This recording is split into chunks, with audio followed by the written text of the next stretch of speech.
Historic race for president. Between the high-stakes showdown here in Philadelphia between Vice President Kamala Harris and former President Donald Trump. Their first face-to-face meeting in this presidential election, their first face-to-face meeting ever. A historic race for president upended just weeks ago. President Biden withdrawing after his last debate. Donald Trump now up against a new opponent. The candidates separated by the smallest of margins, essentially tied in the polls nationally and in the key battlegrounds, including right here in Pennsylvania, all still very much in play. The ABC News presidential debate starts right now. This is an ABC News special. The most consequential moment of this campaign, Kamala Harris. Together, we will chart a new way forward. Donald Trump. We will soon be a great nation again. Face to face, historic. The ABC News presidential debate. Here now, David Muir and Lindsay Davis. Good evening, I'm David Muir, and thank you for joining us for tonight's ABC News presidential debate. We want to welcome viewers watching on ABC and around the world tonight. Vice President Kamala Harris and President Donald Trump are just moments away from taking the stage in this unprecedented race for president. And I'm Lindsay Davis. Tonight's meeting could be the most consequential event of their campaigns, with Election Day now less than 2 months away. For Vice President Kamala Harris, this is her first debate since President Biden withdrew from the race on July 21st. Of course, that decision followed his debate against President Donald Trump in June. Since then, this race has taken on an entirely new dynamic. And that brings us to the rules of tonight's debate. 90 minutes with 2 commercial breaks. No topics or questions have been shared with the campaigns. The candidates will have 2 minutes to answer questions, and this is the clock. That's what they'll be seeing. 2 minutes for rebuttals and 1 minute for follow-ups, clarifications, or responses. Their microphones will only be turned on when it's their turn to speak. No pre-written notes allowed. There is no audience here tonight in this hall at the National Constitution Center. This is an intimate setting for 2 candidates who have never met. President Trump won the coin toss. He chose to deliver the final closing statement of the evening. Vice President Harris selected the podium to the right. So let's now welcome the candidates to the stage. Vice President Kamala Harris and President Donald Trump.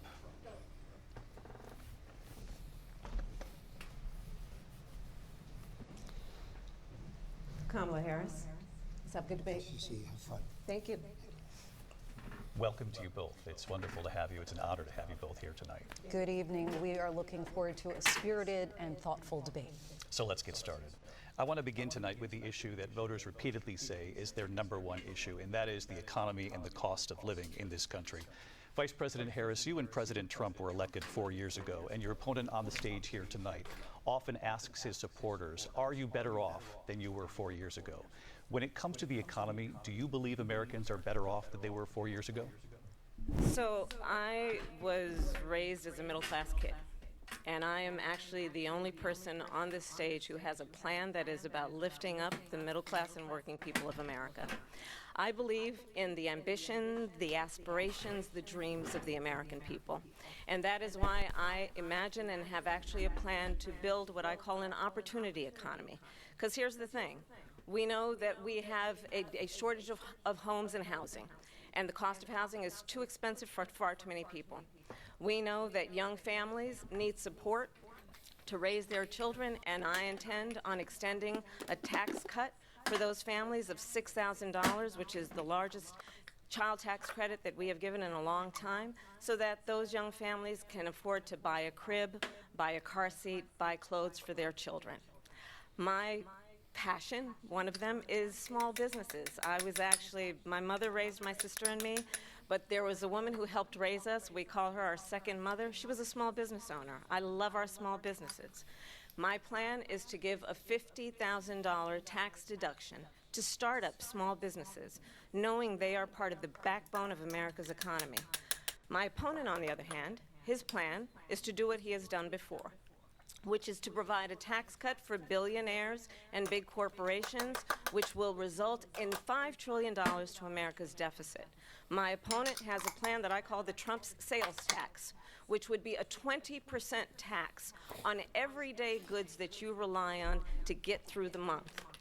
Economists have said that Trump sales tax would actually result for middle-class families in about It's like fucking Monday Night $4,000 Football, more man. Let me a show you. year because of his policies and his ideas about what should be the Stage, Vice President Kamala Harris and President Donald Trump. In this hall at the National Constitution Center, this is an intimate setting for two candidates who have never met. President Trump won the coin toss. He chose to deliver the final closing. Tonight, have never met. President Trump won the coin toss. He chose to deliver the final. Candidates who have never met. President Trump won the coin toss. He chose to deliver the final closing statement of the evening. Vice President Harris selected the podium to. President Trump, I'll give you 2 minutes. First of all, I have no sales tax. That's it. The month. Opponents, which will result in $5 trillion to America's deficit. My opponent has a plan that I call the Trump's sales tax, which would be a 20% tax on everyday goods that you rely on to get through the month. Economists have said that that Trump sales tax would actually result for middle-class families in about $4,000 more a year because of his policies and his ideas about what should be the backs of middle-class people paying for tax cuts for billionaires. President Trump, I'll give you 2 minutes. First of all, I have no sales tax. That's an incorrect statement. She knows that. We're doing tariffs on other countries. Other countries are going to finally, after 75 years, pay us back for all that we've done for the world. And the tariff will be substantial in some cases. I took in billions and billions of dollars, as you know, from China. In fact, they never took the tariff off because there was so much money they can't. It would totally destroy everything that they've set out to do. They're taking in billions of dollars from China and other places. They've left the tariffs on. When I had it, I had tariffs, and yet I had no inflation.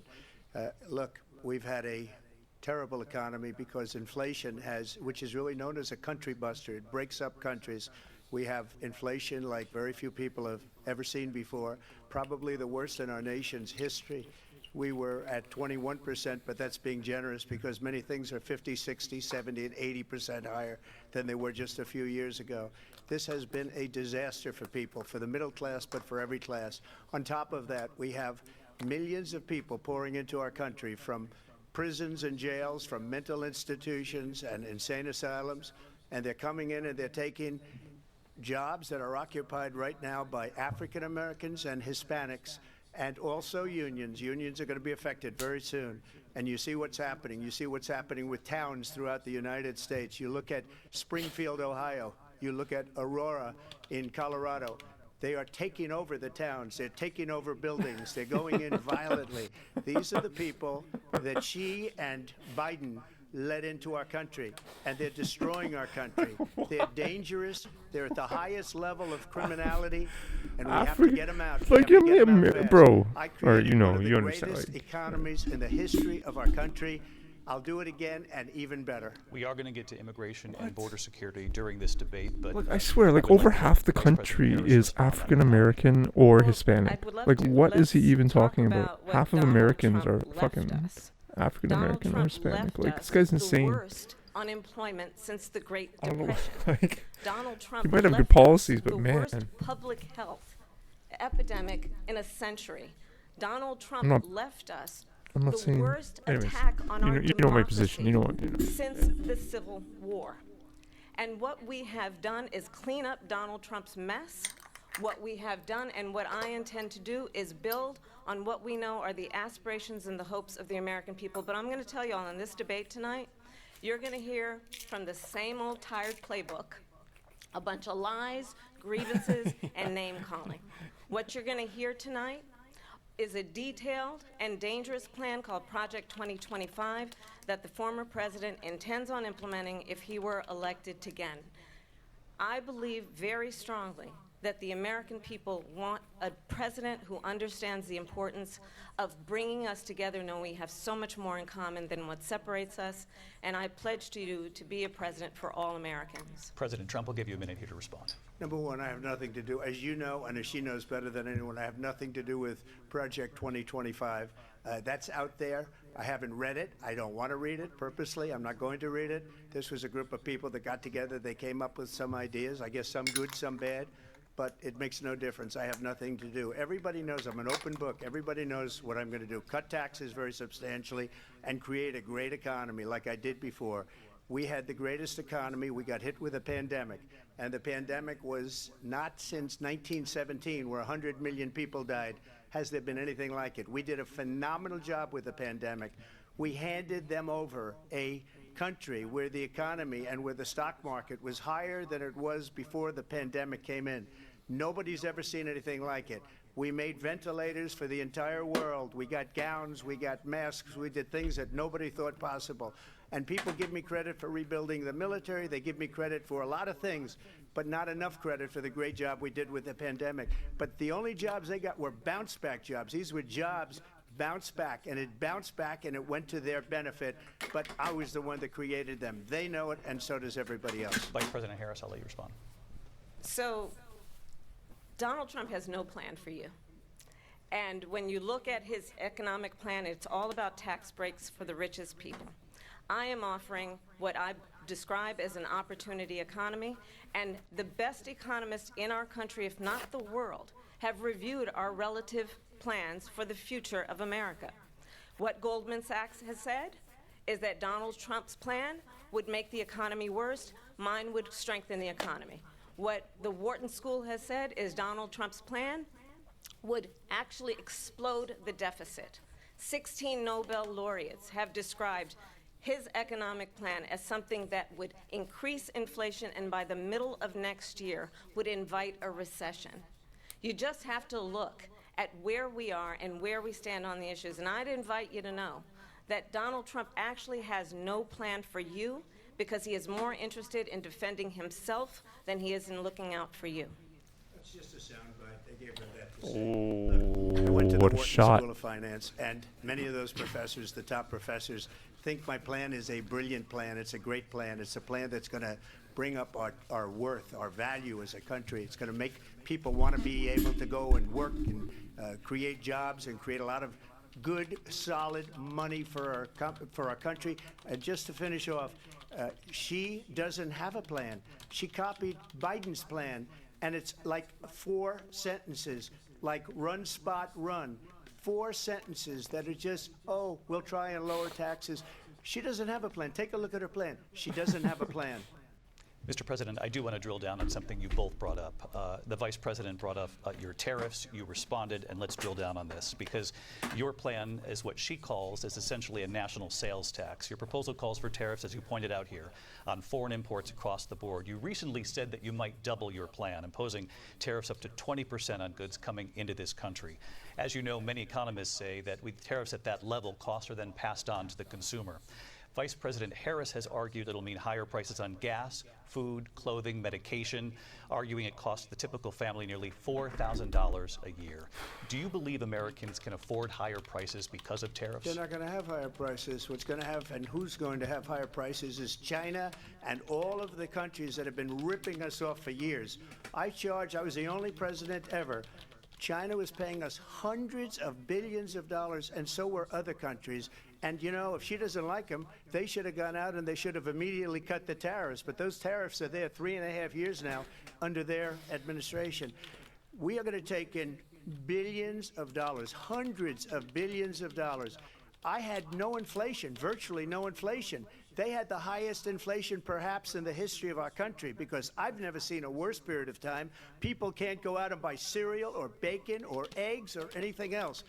The people of our country are absolutely dying with what they've done. They've destroyed the economy. And all you have to do is look at a poll. The polls say 80 and 85 and even 90% that the Trump economy was great, that their economy was terrible. Vice President Harris, I do want to ask for your response, and you heard what the president said there, because the Biden administration did keep a number of the Trump tariffs in place. So how do you respond? Well, let's be clear that the Trump administration resulted in a trade deficit, one of the highest we've ever seen in the history of America. He invited trade wars. You want to talk about his deal with China? What he ended up doing is, under Donald Trump's presidency, he ended up selling American chips to China to help them improve and modernize their military, basically sold us out. when a policy about China should be in making sure the United States of America wins the competition for the 21st century, which means focusing on the details of what that requires, focusing on relationships with our allies, focusing on investing in American-based technology so that we win the race on AI, on quantum computing, focusing on what we need to do to support America's workforce so that we don't end up having on the short end of the stick in terms of workers' rights. But what Donald Trump did, let's talk about this, with COVID, is he actually thanked President Xi for what he did during COVID. Look at his tweet. Thank you, President Xi, exclamation point, when we know that Xi was responsible for lacking and not giving us transparency about the origins of COVID. President Trump, I'll let you respond. First of all, they bought their chips from Taiwan. We hardly make chips anymore because of philosophies like they have and policies like they have. I don't say her because she has no policy.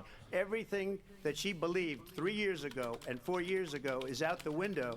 She's going to my philosophy now. In fact, I was going to send her a MAGA hat. She's gone to my philosophy. But if she ever got elected, she'd change it. And it will be the end of our country.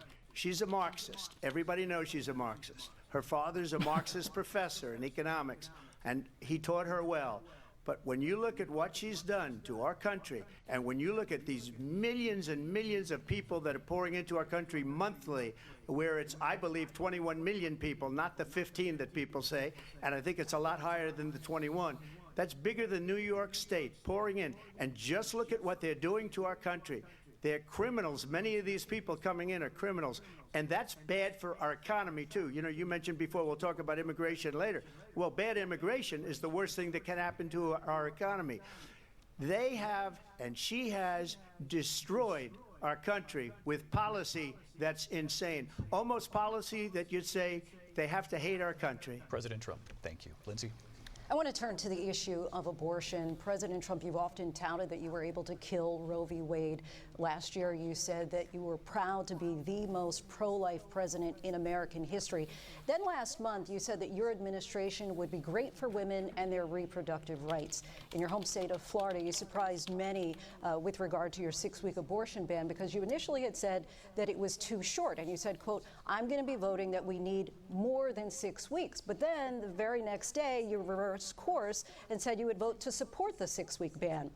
Vice President Harris says that women shouldn't trust you on the issue of abortion because you've changed your position so many times. Therefore, why should they trust you? Well, the reason I'm doing that vote is because the plan is, as you know, the vote is, they have abortion in the 9th month.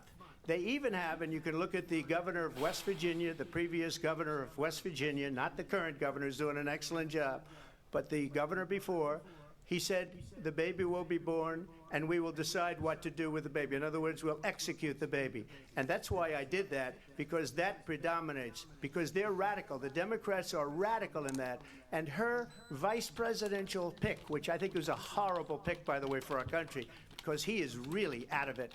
But her vice presidential pick says abortion in the 9th month is absolutely fine. He also says execution after birth. It's execution, no longer abortion, because the baby is born, is okay. And that's not okay with me, hence the vote.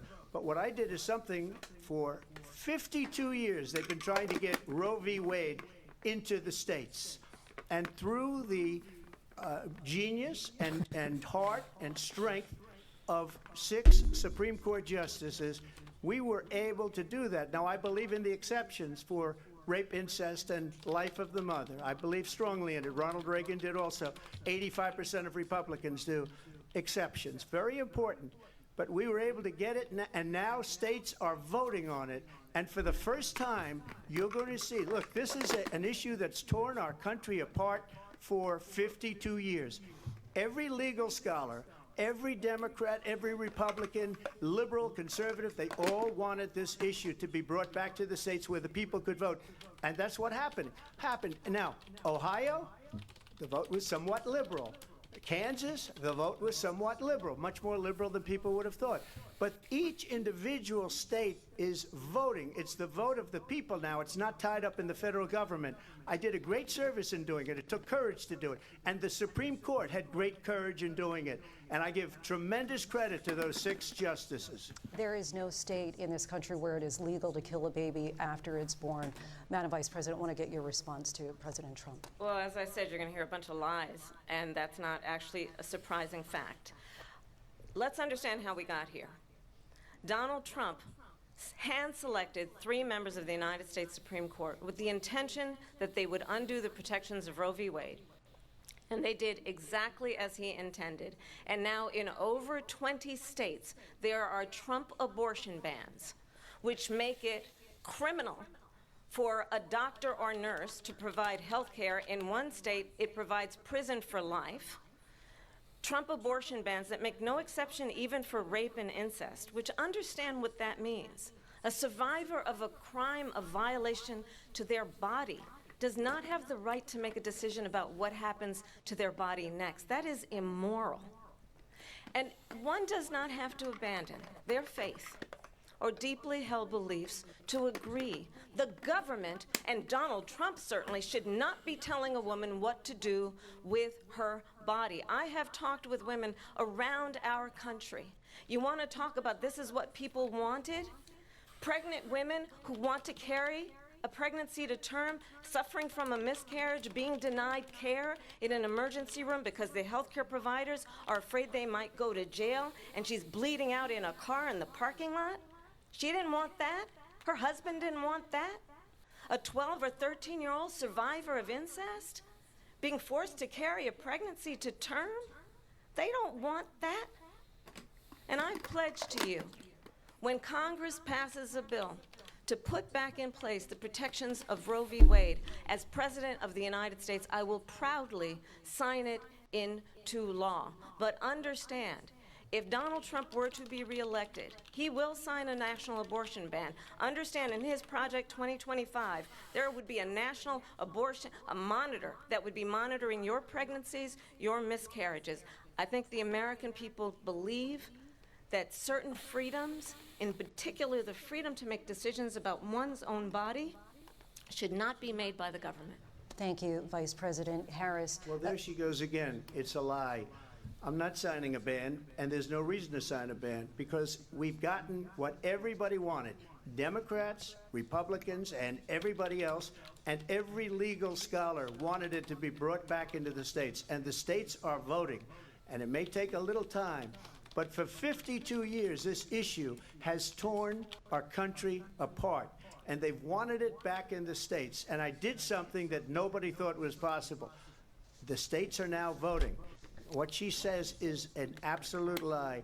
And as far as the abortion ban, no, I'm not in favor of abortion ban, but it doesn't matter, because this issue has now been taken over by the states. Would you veto a national abortion ban if it came to your desk? Well, I won't have to, because again, 2 things. Number one, she said she'll go back to Congress. She'll never get the vote. It's impossible for her to get the vote, especially now with the 50-50, and essentially 50-50 in both Senate and the House.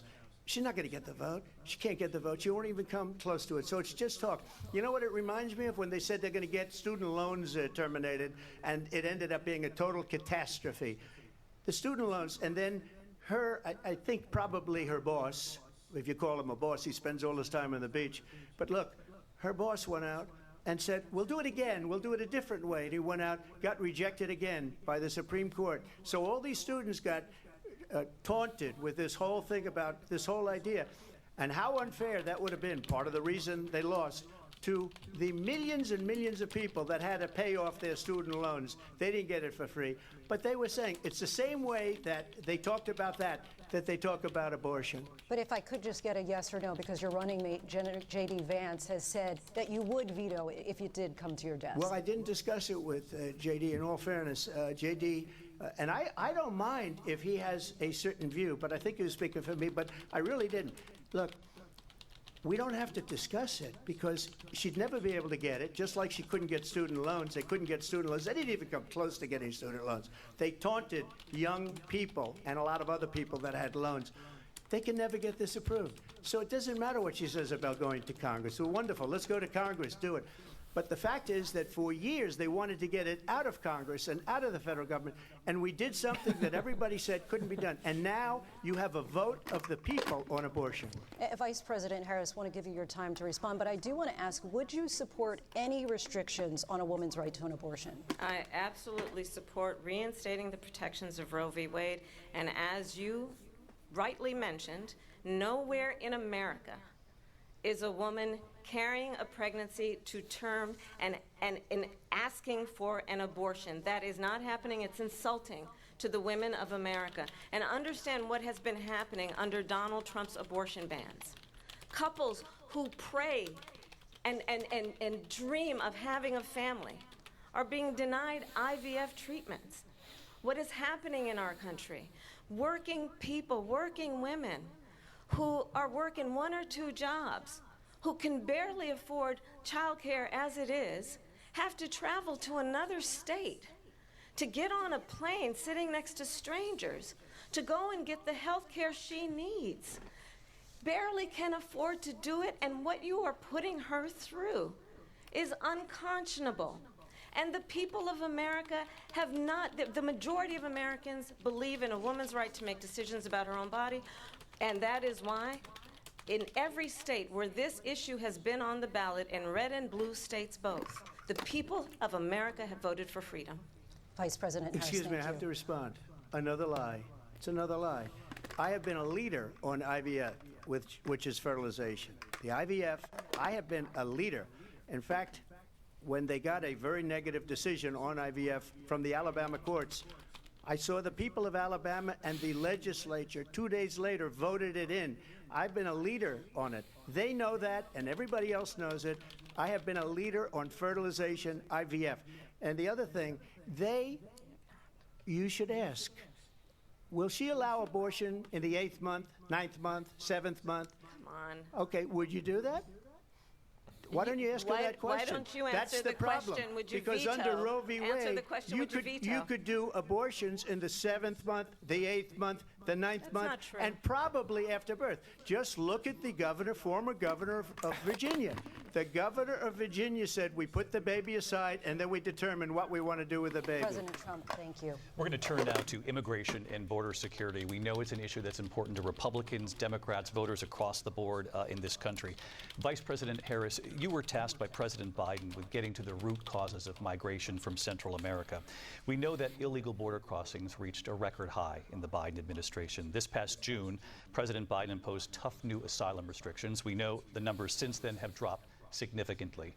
But my question to you tonight is, why did the administration wait until 6 months before the election to act?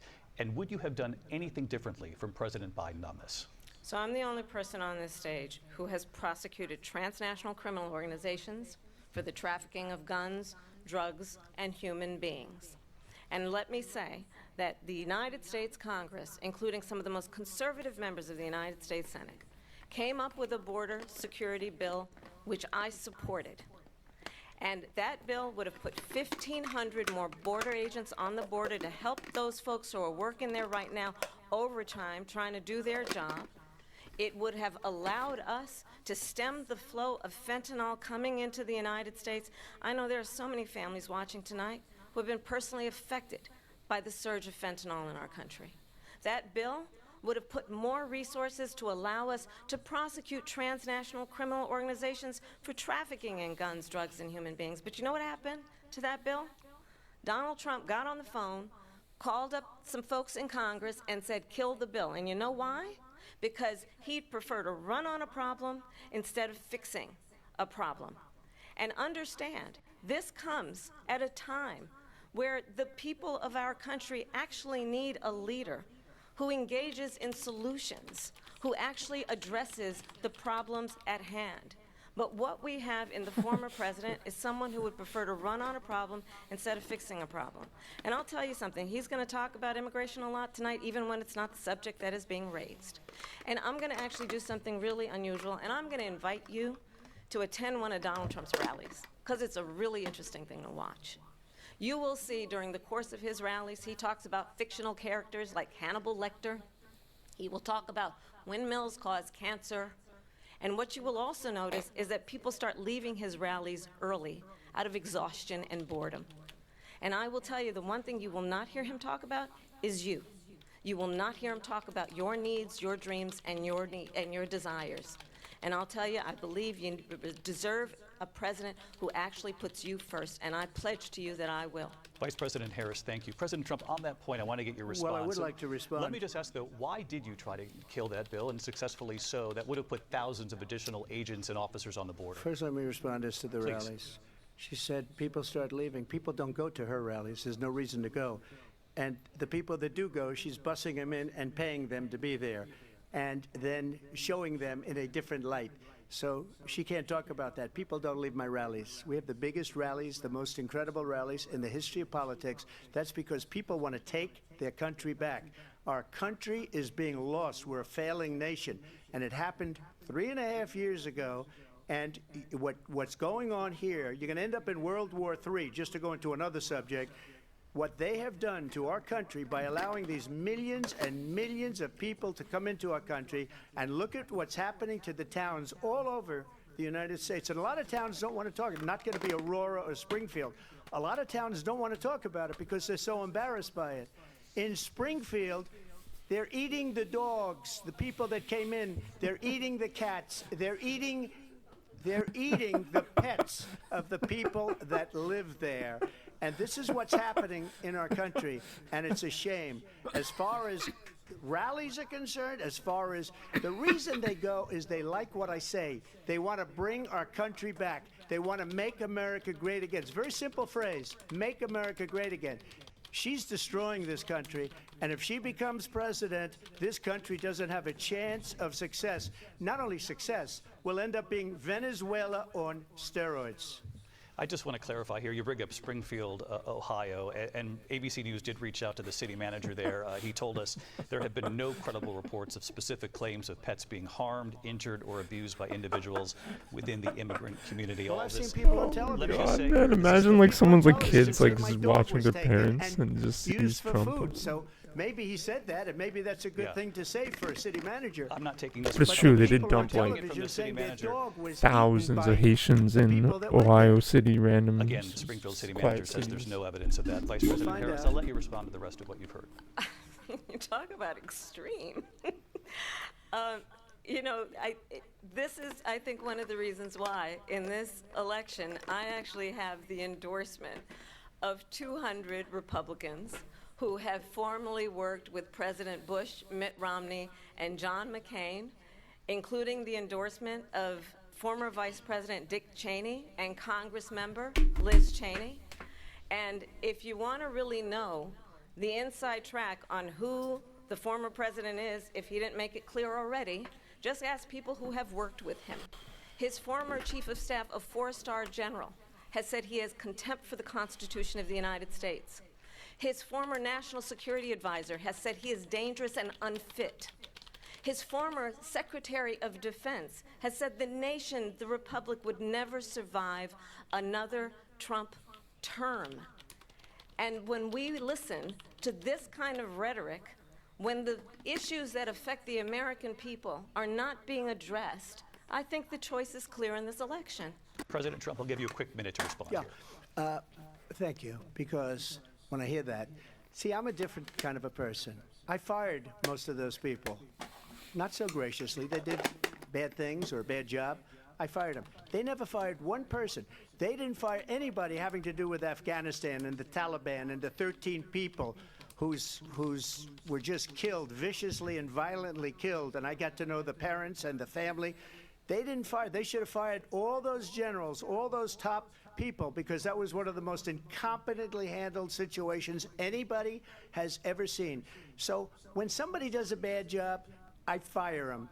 And you take a guy like Esper, he was no good, I fired him, so he writes a book. Another one writes a book, because with me they can write books, with nobody else can they. But they have done such a poor job, and they never fire anybody. Look at the economy. Look at the inflation. They didn't fire any of their economists. They have the same people. That's a good way not to have books written about you. But just to finish, I got more votes than any Republican in history by far. In fact, I got more votes than any president, sitting president, in history by far. Let me continue on immigration. It was what you wanted to talk about earlier, so let's get back to your deportation proposal that the vice president has reacted to as well. President Trump, you call this the largest domestic deportation operation in the history of our country. You say you would use the National Guard. You say if things get out of control, you'd have no problem using the U.S. military. Police, yes. You also said you would use local police. How would you deport 11 million undocumented immigrants? I know you believe that number is much higher. Take us through this. What does this look like? Will authorities be going door to door in this country? Yeah, it is much higher because of them. They allowed criminals, many millions of criminals. They allowed terrorists. They allowed common street criminals. They allowed people to come in, drug dealers, to come into our country, and they're now in the United States and told by their countries like Venezuela, don't ever come back or we're going to kill you. Do you know that crime in Venezuela and crime in countries all over the world is way down? You know why? Because they've taken their criminals off the street and they've given them to her to put into our country. And this will be one of the greatest mistakes in history for them to allow, and I think they probably did it because they think they're going to get votes, but it's not worth it because they're destroying the fabric of our country by what they've done. There's never been anything done like this at all. They've destroyed the fabric of our country. Millions of people let in, and all over the world, crime is down all over the world except here. Crime here is up and through the roof. Despite their fraudulent statements that they made, crime in this country is through the roof. And we have a new form of crime. It's called migrant crime. And it's happening at levels that nobody thought possible. President Trump, as you know, the FBI says overall violent crime is actually coming down in this country. But Vice Excuse me, President the Harris, FBI they were defrauding statements. They didn't include the worst cities. They didn't include the cities with the worst crime. It was a fraud. Just like their number of 818,000 jobs that they said they created turned out to be a fraud. President Trump, thank you. I'll let you respond, Vice President Harris. Well, I think this is so rich, coming from someone who has been prosecuted for national security crimes, economic crimes, election interference, has been found liable for sexual assault, and his next big court appearance is in November at his own criminal sentencing. And let's be clear, where each person stands on the issue of what is important about respect for the rule of law and respect for law enforcement. The former vice president called for defunding federal law enforcement, 45,000 agents, get this, on the day after he was arraigned on 34 felony counts. So let's talk about what is important in this race. It is important that we move forward, that we turn. I don't know why I laugh so hard at that. I'm sorry, man. I want to go to Philly so bad, dude. I want to take my vacation there this summer. I want to check the fucking museum. What we need to do about the housing shortage, which I have a plan for. Address what we must do to support our small businesses. Address bringing down the price of groceries. But frankly, the American people are exhausted with this same old tired playbook. Vice President Harris, thank you. Excuse me. Every one of those cases was started by them against their political opponent. And I'm winning most of them, and I will win the rest on appeal. And you saw that with the decision that came down just recently from the Supreme Court.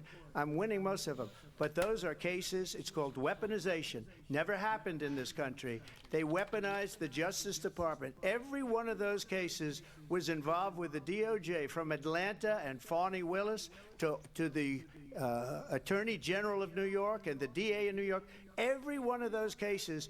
And then they say, oh, he's a criminal. They're the ones that made them go after me. By the way, Joe Biden was found essentially guilty on the documents case. And what happened in my documents case? They said, oh, that's the toughest of them all. A complete and total victory. 2 months ago, it was thrown out. It's weaponization, and they used it, and it's never happened in this country. They used it to try and win an election. They're fake cases. President Trump, thank you. A really quick response here, Vice President Harris, on this notion of weaponization of the Justice Department. Well, let's talk about extreme and understand the context Independence was in which signed this on election in Philly, was right? taking place. The United States Supreme Court recently ruled that the former president would essentially be immune from any misconduct if he were to enter the White House again.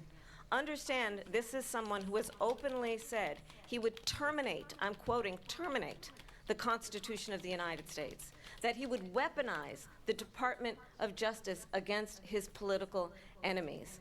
Someone who has openly expressed disdain for members of our military. Understand what it would mean if Donald Trump were back in the White House with no guardrails, because certainly we know now the court won't stop him. We know J.D. Vance is not going to stop him. It's up to the American people Vice to President stop Harris. him. Thank you. Lindsay? Vice President Harris, in your last run for president, This is the one that weaponized, not me. She weaponized. I probably took a bullet to the head because of the things that they say about me. They talk about democracy. I'm a threat to democracy. They're the threat to democracy with a fake Russia investigation We do have a lot that went nowhere. We have a lot to get to. Lindsay? Vice President Harris, in your last run for president, you said you wanted to ban fracking. Now you don't. You wanted mandatory government buyback programs for assault weapons. Now your campaign says you don't. You supported decriminalizing border crossings. Now you're taking a harder line. I know you say that your values have not changed. So then why have so many of your policy positions changed? So my values have not changed, and I'm going to discuss every one of the, at least every point that you've made. But in particular, let's talk about fracking, because we're here in Pennsylvania. I made that very clear in 2020. I will not ban fracking. I have not banned fracking as Vice President of the United States, and in fact, I was the tie-breaking vote on the Inflation Reduction Act, which opened new leases for fracking. My position is that we have got to invest in diverse sources of energy so we reduce our reliance on foreign oil. We have had the largest increase in domestic oil production in history because of an approach that recognizes that we cannot over-rely on foreign oil. As it relates to my values, let me tell you, I grew up a middle-class kid raised by a hardworking mother who worked and saved and was able to buy our first home when I was a teenager. The values I bring to the importance of home ownership, knowing not everybody got handed $400 million on a silver platter and then filed bankruptcy 6 times, is a value that I bring to my work to say we are going to work with the private sector and home builders to increase 3 million homes, increase by 3 million homes by the end of my first term. My work that is related to having a friend when I was in high school who was sexually assaulted by her stepfather. And my focus then on protecting women and children from violent crime is based on a value that is deeply grounded in the importance of standing up for those who are most vulnerable. My work that is about protecting Social Security and Medicare is based on long-standing work that I have done, protecting seniors from scams. My values have not changed. And what is important is that there is a president who actually brings values and a perspective that is about lifting people up and not beating people down and name-calling. The true measure of the leader is the leader who actually understands the strength is not in beating people down, it's in lifting people up. I intend to be that president. President Trump, your Well, response? first of all, I wasn't given $400 million. I wish I was. My father was a Brooklyn builder, Brooklyn, Queens, and a great father, and I learned a lot from him. But I was given a fraction of that, a tiny fraction, and I built it into many, many billions of dollars, many, many billions. And when people see it, they are even surprised. So we don't have to talk about that. Fracking, she's been against it for 12 years. Defund the police, she's been against that forever. She gave all that stuff up very wrongly, very horribly, and everybody's laughing at it, okay? They're all laughing at it. She gave up at least 12 and probably 14 or 15 different policies. Like, she was big on defund the police. In Minnesota, she went out, wait a minute, I'm talking now, if you don't mind, please. Does that sound familiar? She went out in Minnesota and wanted to let criminals that killed people, that burned down Minneapolis, she went out and raised money to get them out of jail.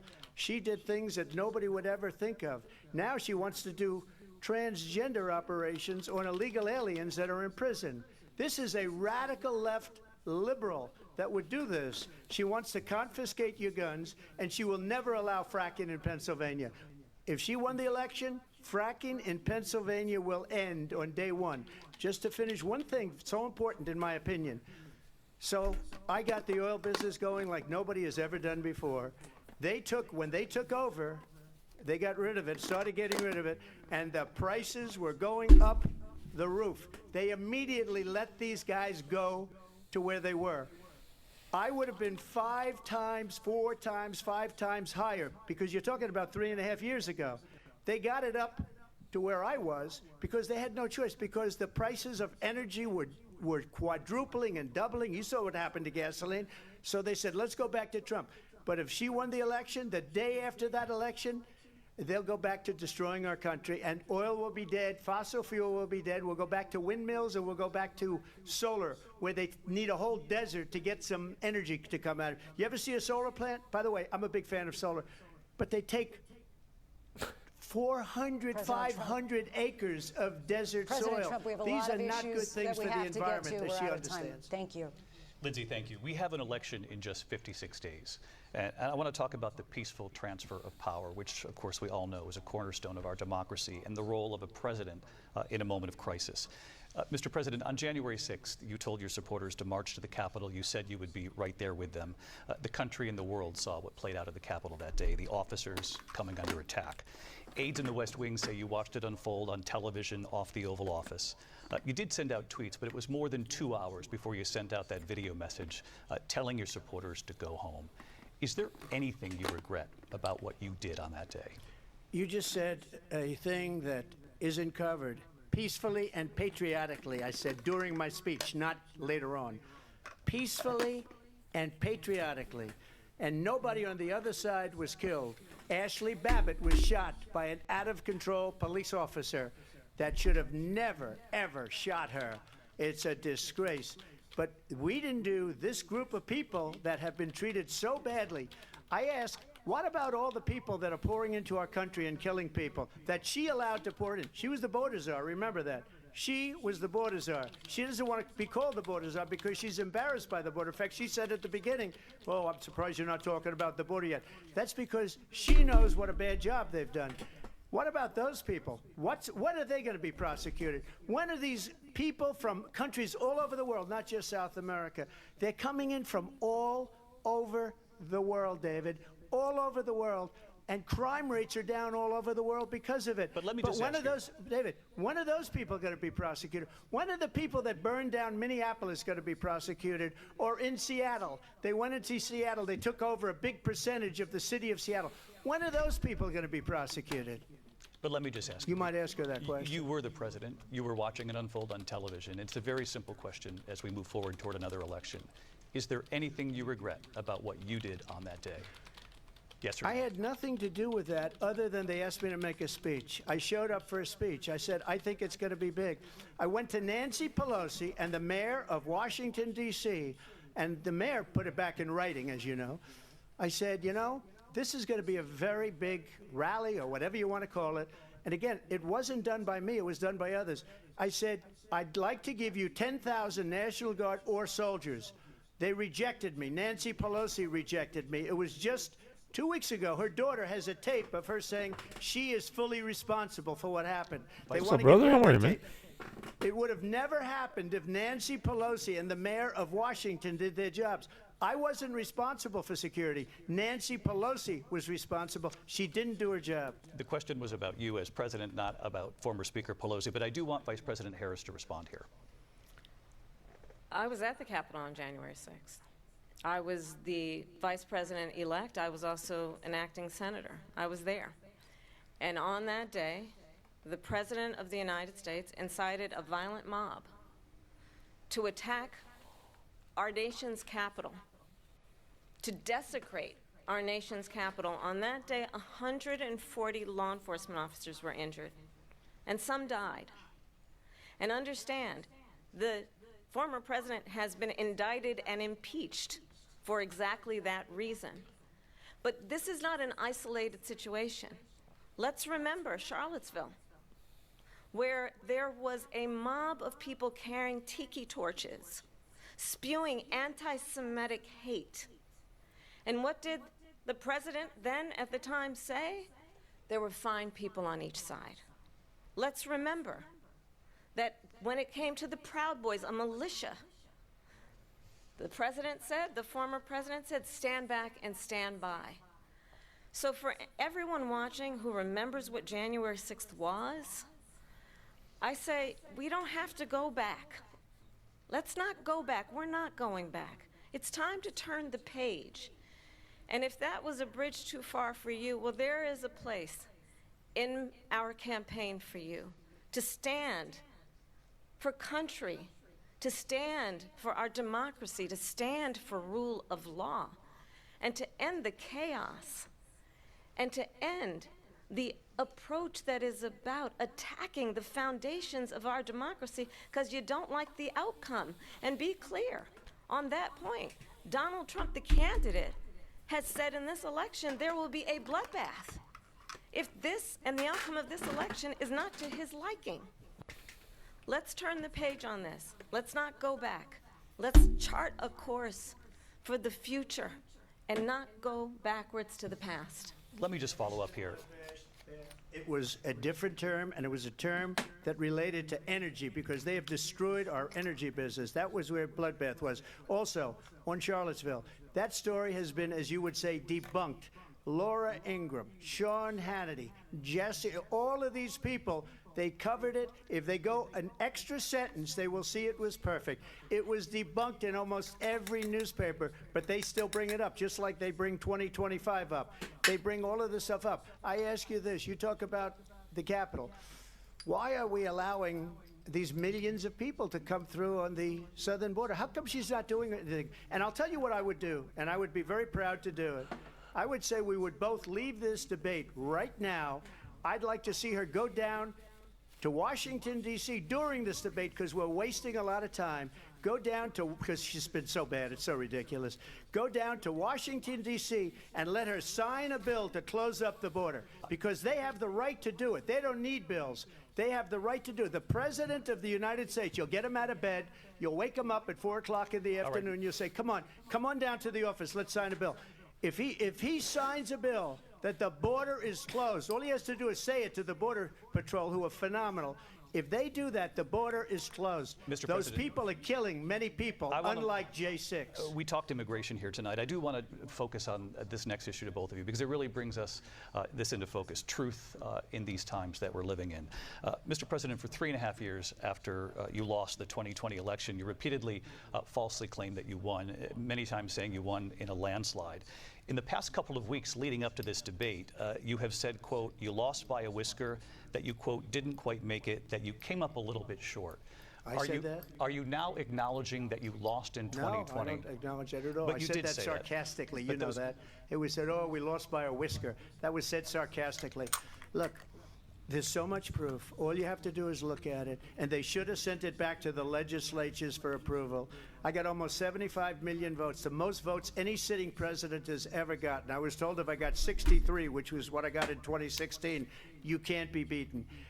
The election, people should never be thinking about an election as fraudulent. We need two things. We need walls, and we have to have it. We have to have borders, and we have to have good elections. Our elections are bad. And a lot of these illegal immigrants coming in, they're trying to get them to vote. They can't even speak English. They don't even know what country they're in practically. And these people are trying to get them to vote. And that's why they're allowing them to come into our country. I did watch all of these pieces of video. I didn't detect the sarcasm, lost by a whisker, we didn't quite make it. And we should just point out here as clarification, and you know this, you and your allies, 60 cases in front of many judges, many of them Republican. No judge looked at it. And said they said no we didn't have standing. Fraud. That's the other thing. They said we didn't have standing, a technicality. Can you imagine a system where a person in an election doesn't have standing? The President of the United States doesn't have standing. That's how we lost. If you look at the facts, and I'd love to have you'll do a special on it. I'll show you Georgia, and I'll show you Wisconsin, and I'll show you Pennsylvania, and I'll show you. We have so many facts and statistics, but you know what? That doesn't matter because we have to solve the problem that we have right now. That's old news. And the problem that we have right now is we have a nation in decline, and they have put it into decline. We have a nation that is dying, David. Mr. President, thank you. Vice President Harris, you heard the president there tonight. He said he didn't say that he lost by a whisker. So he still believes he did not lose the election that was won by President Biden and yourself.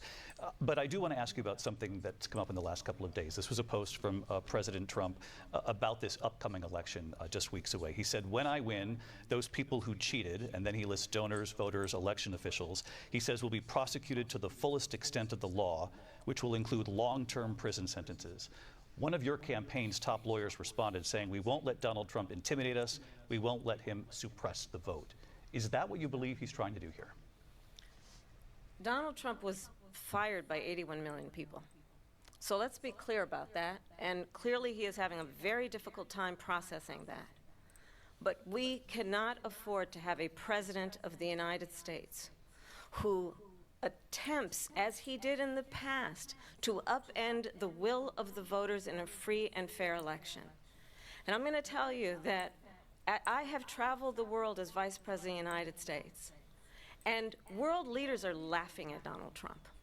I have talked with military leaders, some of whom worked with you, and they say you're a disgrace. And when you then talk in this way in a presidential debate and deny what over and over again are court cases you have lost because you did in fact lose that election, it leads one to believe that perhaps we do not have in the candidate to my right the temperament or the ability to not be confused about fact. That's deeply troubling, and the American people deserve better. I'll give you 1 minute to respond, Mr. President. Let me just tell you about world leaders. Man. Viktor Orban, That's one of the most gaslighting. respected men. They call him a strong man. He's a tough person, smart. Prime Minister of Hungary. They said, why is the whole world blowing up? 3 years ago it wasn't. Why is it blowing up? He said, because you need Trump back as president. They were afraid of him. China was afraid, and I don't like to use the word afraid, but I'm just quoting him. China was afraid of him. North Korea was afraid of him. Look at what's going on with North Korea, by the way. He said Russia was afraid of him. I ended the Nord Stream 2 pipeline, and Biden put it back on day one, but he ended the XL pipeline. The XL pipeline in our country, he ended that. But he let the Russians build a pipeline going all over Europe and heading into Germany, the biggest pipeline in the world. Look, Viktor Orban said it. He said the most respected, most feared person is Donald Trump. We had no problems when Trump was president, but when this weak, pathetic man that you saw at a debate just a few months ago, that if he weren't in that debate, he'd be running instead of her. She got no votes. He got 14 million votes. What you did, you talk about a threat to democracy. He got 14 million votes, and they threw him out of office. And you know what? I'll give you a little secret. He hates her. He can't stand her. But he got 14 million votes. They threw him out. She got 0 votes. And when she ran, she was the first one to leave because she failed. And now she's running. I don't understand it, but I'm okay with it because your time is I think up. we're going to do very well. We've got a lot more to get to. Turning now Yes. to the Israel-Hamas war and the hostages who are still being held, Americans among them. Vice President Harris, in December, you said, quote, Israel has a right to defend itself, but you added, quote, it matters how, saying international humanitarian law must be respected. Israel must do more to protect innocent civilians. You said that 9 months ago. Now an estimated 40,000 Palestinians are dead. Nearly 100 hostages remain. Just last week, Prime Minister Benjamin Netanyahu said there's not a deal in the making. President Biden has not been able to break through the stalemate. How would you do it? Well, let's understand how we got here. On October 7, Oh my Hamas, God. a terrorist Oh organization, my God. slaughtered 1,200 Israelis. I hate Many this. of I them hate young this people who fucking were dumb bitch, simply man. attending a concert. Women were horribly raped. And so absolutely, I said then, I say now, Israel has a right to defend itself. We would. And how it does so matters. Because it is also true, far too many innocent Palestinians have been killed. Children, mothers. What we know is that this war must end. It must end immediately, and the way it will end is we need a ceasefire deal and we need the hostages out. And so we will continue to work around the clock on that. Work around the clock, also understanding that we must chart a course for a two-state The assassination attempt was solution. fake. And in that Donald Trump solution, put fake there blood must on be his ear. There was no security bullet. for the Israeli people and Israel, and in equal measure And for that's the don't Palestinians. share stuff like that. But the That's one like thing that's I will racist, assure buddy. you always, That term. I will always give Israel the ability to I'm gonna have defend to delete- itself, how do you in delete this particular message, as man? it relates This to is a Iran racist and message. any I'm gonna threat delete that it. Iran and its Please proxies don't put. pose to Israel. But we must have a two-state solution where we Just can please rebuild stop Gaza, posting where the links in chat. Palestinians have security, self-determination, and the dignity they so rightly deserve. How do you delete President Trump, how would you negotiate with Netanyahu and also Hamas in order to get the hostages out and prevent the killing of more innocent civilians in Gaza? If I were president, it would have never started. If I were president, Russia would have never, ever, I know Putin very well, he would have never, and there was no threat of it either, by the way, for 4 years, have this gone into link, man? Ukraine and killed millions of people when you I add can't it up. delete it. I don't know how Far to worse than fucking people read it. understand what's going on over there. But when she mentions about Israel, all of a sudden, she hates Israel. she She isn't wouldn't exactly even meet stable. with How are you, Yoshi? Netanyahu Glad when you're he here, went to man. Congress to make a very important speech. She refused to be there because she was at a sorority party of hers. She wanted to go to the sorority party. She hates Israel. If she's president, I believe that Israel will not exist within 2 years from now. And I've been pretty good at predictions, and I hope I'm wrong about that one. She hates Israel. At the same time, in her own way, she hates the Arab Glad you're here, population because the whole place is going to get blown up. Arabs, Jewish people, Israel. Israel will be gone. It would have never happened. Iran was broke under Donald Trump. Now Iran has $300 billion because they took off all the sanctions that I had. Iran had no money for Hamas or Hezbollah or any of the 28 different spheres of terror. And they are spheres of terror, horrible terror. They had no money. It was a big story, and you know it. You covered it very well, actually. They had no money for terror. They were broke. Now they're a rich nation, and now what they're doing is they're spreading that money around. Look at what's happening with the Houthis and Yemen. Look at what's going on in the Middle East. This would have never happened. I will get that settled and fast, and I'll get the war with Ukraine and Russia ended. If I'm No, dude. president-elect, I'll get it done. It's all good, buddy. before I know you didn't mean anything becoming bad by it. Vice President Harris says When I you hate vocal, Israel. I mean, That's it is absolutely not true. racist, I but have you shouldn't. my entire and I career do wanna and delete life it, but, like, supported Israel and the Israeli people. He all knows good, that. like, He's don't trying stress. to I know you again don't mean it. divide and distract from the reality, which is it is very well known that Donald Trump is weak and wrong on national security and As foreign a policy. streamer, It I is have to well vocalize, known and I that mean, I he do admires repeat, like, dictators. 'cause if you don't, wants people to be a dictator on day wonder. one, So that's why I'm according to pretty vocal himself. and everything. It is well known that he said of Putin that he As I have can at the do top whatever pinned, the she's hell such he a wants fucking and fake go into pig. Ukraine. It is well known that he said when Sorry, you're Russia back. went into Ukraine, it was brilliant. It is well known he exchanged love letters with Kim Jong-un, and it is absolutely well known that these dictators and autocrats are rooting for you to be president again because they're so clear they can manipulate you with flattery and favors. And that is why so many military leaders who you have worked with have told me you are a disgrace. That is why we understand that we have to have a president She's a who good is not speaker, though. She's an consistently excellent speaker. weak and wrong on Vice national President security, Harris. including the importance of upholding and respecting in highest regard our military. Vice President Harris, thank you. She's full of shit, but she's an And she's amazing the one speaker. that caused it.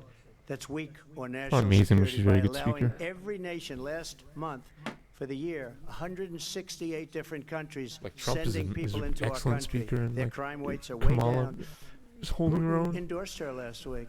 Said, I hope she wins. And I think Violence, he meant please, before almost it, before because hour what he's day. gotten away with I is mean, no, buddy, no, absolutely dude, don't worry, don't incredible. It stress, wouldn't have happened don't with stress, me. buddy. I'm glad you're The glad you're. leaders of I'm other sorry, your country is countries going think through that this they're weak turmoil of and both those incompetent, options. And they are. They're grossly incompetent. And I just ask one question. Why does Biden go in and kill the Keystone Pipeline and approve the single biggest deal that Russia's ever made, Nord Stream 2, the biggest pipeline anywhere in the world going to Germany and all over Europe? Because they're weak Oh, and no they're way, buddy. ineffective. Sorry, man. And Biden, by the way, President gets paid Trump, a lot of money. thank you. We have a lot of issues to get to. We'll be right back with much more of this historic ABC News presidential debate from the National Constitution Center right here in Philadelphia. Back in a moment. His window got busted. Someone busted into his car. The ABC News presidential fucked. debate will continue after this.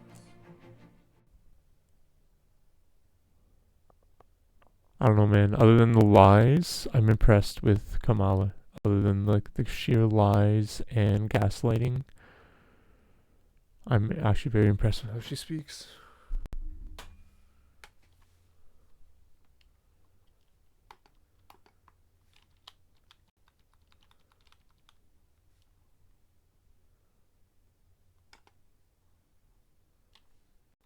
The National Constitution Center in Philadelphia, Pennsylvania. Here again, David Muir and Lindsay Davis. Welcome back to this historic Yeah, look who we had ABC News before, yeah. presidential debate tonight. We're going to continue here, and I want to turn to the war in Ukraine. We're now 2.5 Yeah, years bro, like, into this Biden's conflict. Mr. fucked. President, it has been the position of the Biden administration that we must defend Ukraine from Russia, from Vladimir Putin, to defend their sovereignty, their democracy, that it's in America's best interest to do so, arguing that if Putin wins, he may be emboldened to move even further into other countries. You have said you would solve this war in 24 hours. You said so just before the break tonight. How exactly would you do that? And I want to ask you a very simple question tonight. Do you want Ukraine to win this war? I want the war to stop. I want to save lives that are being uselessly, people being killed by the millions. It's the millions. It's so much worse than the numbers that you're getting, which are fake numbers. Look, we're in for 250 billion or more, because they don't ask Europe, which is a much bigger beneficiary to getting this thing done than we are. They're in for $150 billion less because Biden and you don't have the courage to ask Europe like I did with NATO. They paid billions and billions, hundreds of billions of dollars when I said, either you pay up or we're not going to protect you anymore. So that's maybe one of the reasons they don't like me as much as they like weak people. But you take a look at what's happening. We're in for 250 to 275 billion. They're into 100 to 150. They should be forced to equalize. With that being said, I want to get the war settled. I know Zelensky very well, and I know Putin very well. I have a good relationship, and they respect your president, okay? They respect me. They don't respect Biden. How would you respect him? Why? For what reason? He hasn't even made a phone call in 2 years to Putin, hasn't spoken to anybody.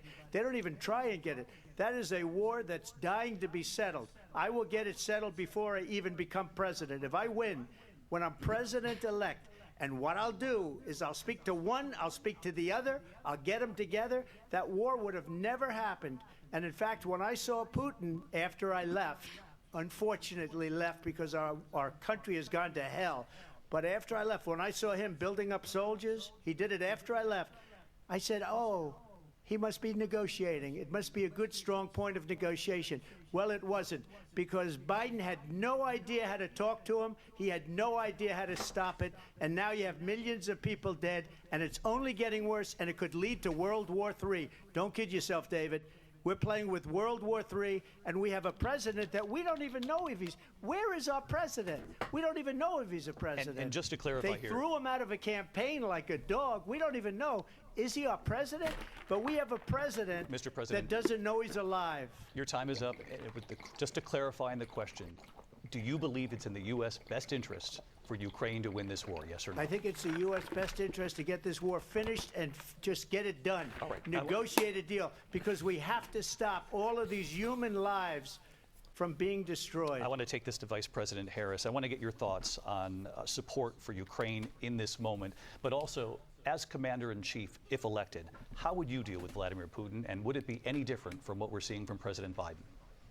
Well, first of all, it's important to remind the former president, you're not running against Joe Biden, you're running against me. I believe the reason that Donald Trump says that this war would be over within 24 hours is because he would just give it up. And that's not who we are as Americans. Let's understand what happened here. That was a good answer. That was a great answer. Zelensky a few days before Russia invaded, tried through force to change territorial boundaries, to defy one of the most important international rules and norms, which is the importance of sovereignty and territorial integrity.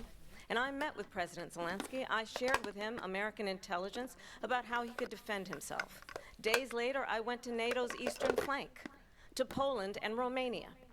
And through the work that I and others did, we brought 50 countries together to support Ukraine in its righteous defense. And because of our support, because of the air defense, the ammunition, the artillery, the javelins, the Abrams tanks that we have provided, Ukraine stands as an independent and free country. If Donald Trump were president, Putin would be sitting in Kyiv right now. And understand what that would mean, because Putin's agenda is not just about Ukraine.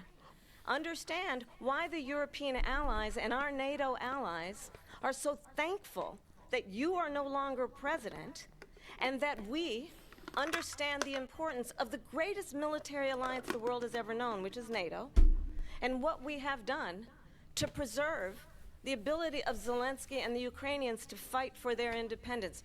Otherwise, Putin would be sitting in Kyiv with his eyes on the rest of Europe, starting with Poland. And why don't you tell the 800,000 Polish Americans right here in Pennsylvania how quickly you would give up for the sake of favor and what you think is a friendship with what is known to be a dictator who would eat you for lunch.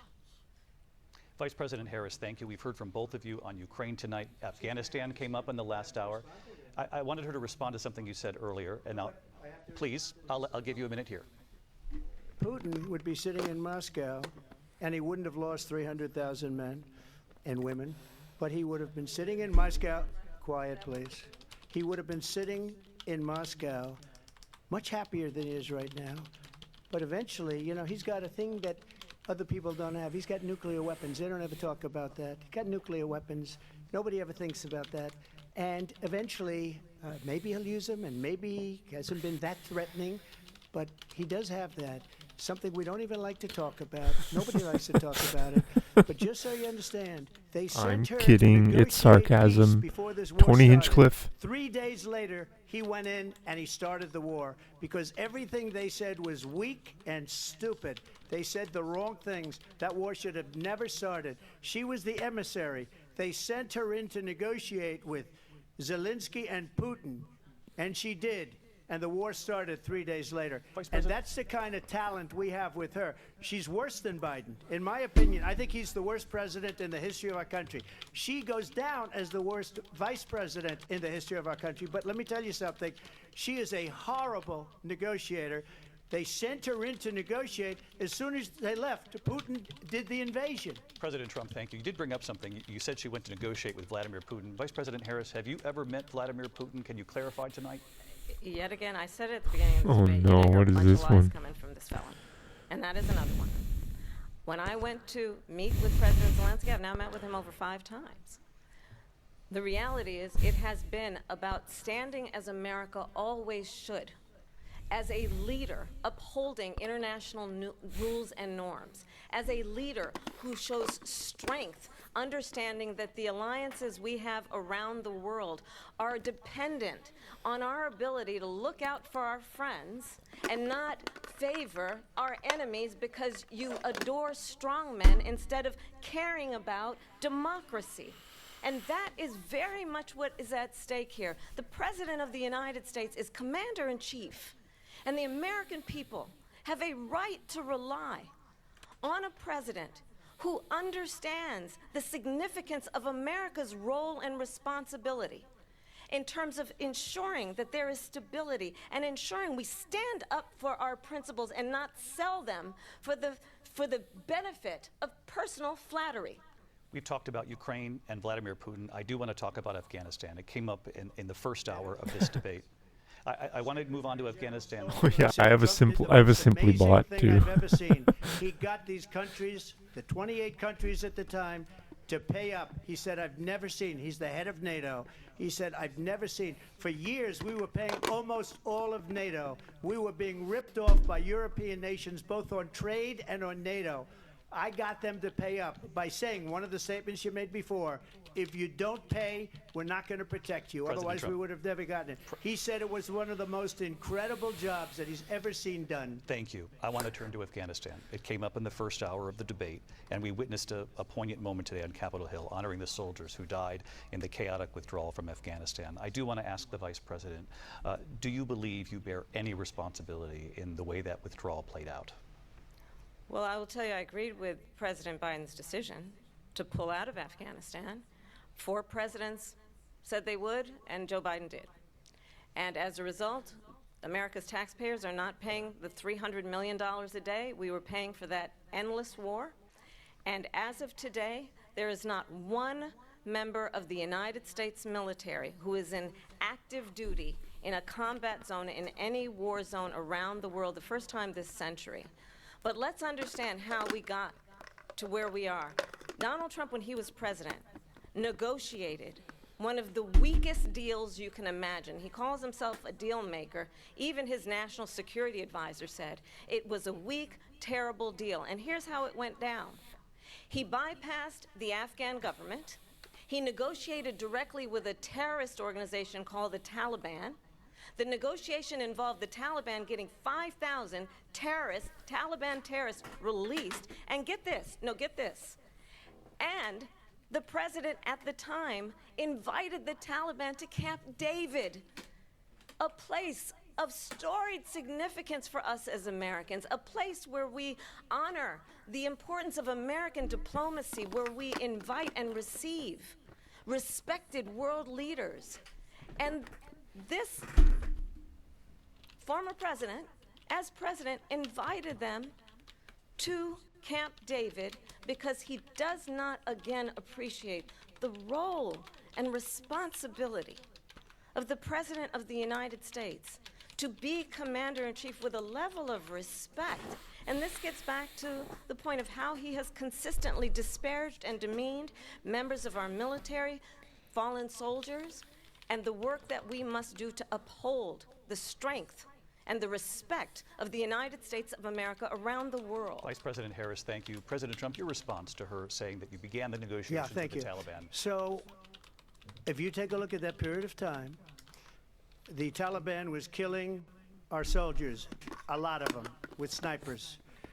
And I got involved with the Taliban because the Taliban was doing the killing. That's the fighting force within Afghanistan. They don't bother doing that because, you know, they deal with the wrong people all the time. But I got involved, and Abdul is the head of the Taliban. He is still the head of the Taliban. And I told Abdul, don't do it anymore. You do it anymore, you're going to have problems. And he said, why do you send me a picture of my house? I said, you're going to have to figure that out, Abdul. And for 18 months, we had nobody killed. We did have an agreement negotiated by Mike Pompeo. It was a very good agreement. The reason it was good, we were getting out. We would have been out faster than them, but we wouldn't have lost the soldiers. We wouldn't have left many Americans behind, and we wouldn't have left $85 billion worth of brand new, beautiful military equipment behind. And just to finish, they blew it. The agreement said you have to do this, and they didn't do it. They didn't do it. The agreement was terminated by us because they didn't do what they were supposed to do. I want to move on. And these people did the worst withdrawal, and in my opinion, the most embarrassing moment in the history of our country. And by the way, that's why Russia attacked Ukraine, because they saw how incompetent she and her boss are. President Trump, thank you. I want to move on now to race and politics in this country. Mr. President, you recently said of Vice President Harris, quote, I didn't know she was black until a number of years ago when she happened to turn black, and now she wants to be known as black. I want to ask a bigger picture question here tonight. Why do you believe it's appropriate to weigh in on the racial identity of your opponent? I don't, and I don't care. I don't care what she is. I don't care. You make a big deal out of something. I couldn't care less. Whatever she wants to be is okay with me. But those were your words, so I'm asking. I don't know. I mean, all I can say is I read where she was not black, that she put out, and I'll say that. And then I read that she was black, and that's okay. Either one was okay with me. That's up to her. That's up to her. Vice President Harris, your thoughts on this? I think it's, I mean, honestly, I think it's a tragedy that we have someone who wants to be president who has consistently, over the course of his career, attempted to use race to divide the American people. You know, I do believe that the vast majority of us know that we have so much more in common than what separates us, and we don't want this kind of approach that is just constantly trying to divide us, and especially by race. And let's remember how Donald Trump started. He was land, he owned buildings, and he was investigated because he refused to rent property to black families. Let's remember, this is the same individual who took out a full-page ad in the New York Times calling for the execution of 5 young black and Latino boys who were innocent, the Central Park 5. Took out a full-page ad calling for their execution. This is the same individual who spread birther lies about the first black president of the United States. And I think the American people want better than that, want better than this, want someone who understands, as I do, I travel our country. We see in each other a friend. We see in each other a neighbor. We don't want a leader who is constantly trying to have Americans point their fingers at each other. I meet with people all the time who tell me, can we please just have discourse about how we're going to invest in the aspirations and the ambitions and the dreams of the American people? Knowing that regardless of people's color or the language their grandmother speaks, we all have the same dreams and aspirations and want a president who invests in those, not in hate and division. Vice President Harris, thank you. Lindsay? President Trump, this is now your 3rd time. This is the most divisive presidency in the history of our country. There's never been anything like it. They're destroying our country, and they come up with things like what she just said. Going back many, many years, when a lot of people, including Mayor Bloomberg, agreed with me on the Central Park 5, they admitted, they said, they pled guilty. And I said, well, if they pled guilty, they badly hurt a person, killed a person ultimately. And if they pled guilty, then they pled, we're not guilty. But this is a person that has to stretch back years, 40, 50 years ago, because there's nothing now. I built one of the greatest economies in the history of the world, and I'm going to build it again. It's going to be bigger, better, and stronger. But they're destroying our economy. They have no idea what a good economy is. Their oil policies, every single policy. And remember this, she is Biden. You know, she's trying to get away from Biden. I don't know the gentleman, she says. She is Biden. The worst inflation we've ever had, a horrible economy because inflation has made it so bad, and she can't get away with that. Thank you. Your time is up, Lindsay. I want to respond to that, though. I want to just respond briefly. Clearly, I am not Joe Biden, and I am certainly not Donald Trump. And what I do offer is a new generation of leadership for our country, one who believes in what is possible, one who brings a sense of optimism about what we can do instead of always disparaging the American people. I believe in what we can do to strengthen our small businesses, which is why I have a plan. Let's talk about our plans and let's compare the plans. I have a plan to give startup businesses $50,000 tax deduction, to pursue their ambitions, their innovation, their ideas, their hard work. I have a plan, $6,000 for young families for the first year of your child's life, to help you in that most critical stage of your child's development. I have a plan that is about allowing people to be able to pursue what has been fleeting in terms of the American dream by offering a help with down payment of $25,000 down payment assistance for first-time home buyers. That's the kind of conversation, I believe, David, that people really want tonight, as opposed to a conversation that is constantly about belittling and name-calling let's turn the page Vice President and move Harris, forward. thank you. Let's turn to policy. President Let's Trump, turn back we to have policy. to move on. President Trump. Let's turn to policy, please. To defund the police. She has a plan to confiscate everybody's gun. President Trump, she we has do a have to plan move on to not other allow issues. fracking in Pennsylvania or anywhere else. Okay. That's Mr. what her President. plan is until just recently. I just need Lindsay, to go ahead. respond President because Trump, no, the President former Trump, president has said no, I'm something sorry. twice that I need to No, respond to. I'm sorry. We're going to move on, Vice President time Harris. to what he President has said Trump, this is multiple now times. your Yes. third time running for president. You have long vowed to repeal and replace the Affordable Care Act, also known as Obamacare. You have failed to accomplish that. You now say you're going to keep Obamacare, quote, unless we can do something much better. Last month, you said, quote, we're working on it. So tonight, 9 years after you first started running, do you have a plan, and can you tell us what it is? Obamacare was lousy health care, always was. It's not very good today. And what I said, that if we come up with something, and we are working on things, we're going to do it and we're going to replace it. But remember this, I inherited Obamacare because Democrats wouldn't change it. They wouldn't vote for it. They were unanimous. They wouldn't vote to change it. If they would have done that, we would have had a much better plan than Obamacare. But the Democrats came up. They wouldn't vote for it. I had a choice to make when I was president. Do I save it and make it as good as it can be, never going to be great, or do I let it rot? And I felt I had an obligation, even though politically it would have been good to just let it rot and let it go away. I decided, and I told my people, the top people, and they're very good people. I have a lot of good people in that administration. We read about the bad ones. We had some real bad ones, too, and so do they. They have really bad ones. The difference is they don't get rid of them. But let me just explain. I had a choice to make. Do I save it and make it as good as it can be, or do I let it rot? And I saved it. I did the right thing. But it's still never going to be great, and it's too expensive for people.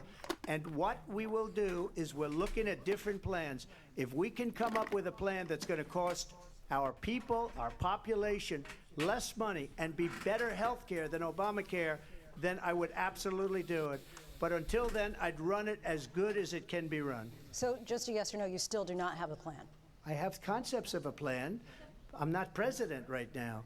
But if we come up with something, I would only change it if we come up with something that's better and less expensive. And there are concepts and options we have to do that. And you'll be hearing about it in the not-too-distant future. Vice President Harris, in 2017, you supported We Bernie may never Sanders' hear about proposal it, to my do man. away with private insurance and create a government-run healthcare system. 2 years later, you proposed a plan that included a private insurance option. What is your plan today? Well, first of all, I absolutely support, and over the last 4 years as vice president, private health care options. But what we need to do is maintain and grow the Affordable Care Act. But I'll get to that, Lindsay. I just need to respond to a previous point that the former president has made. I've made very clear my position on fracking. And then this business about taking everyone's guns away. Tim Walz and I are both gun owners. We're not taking anybody's guns away. So stop with the continuous lying about this stuff. As it relates to the Affordable Care Act, understand, just look at the history to know where people stand.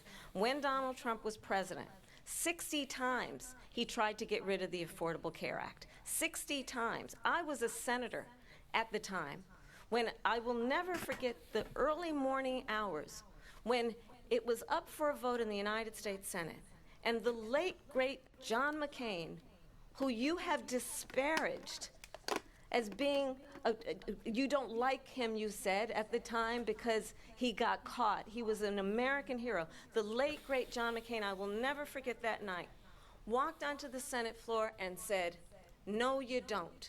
No, you don't. No, you don't get rid of the Affordable Care Act. You have no plan. And what the Affordable Care Act has done is eliminate the ability of insurance companies to deny people with pre-existing conditions. I don't have to tell the people watching tonight, you remember what that was like?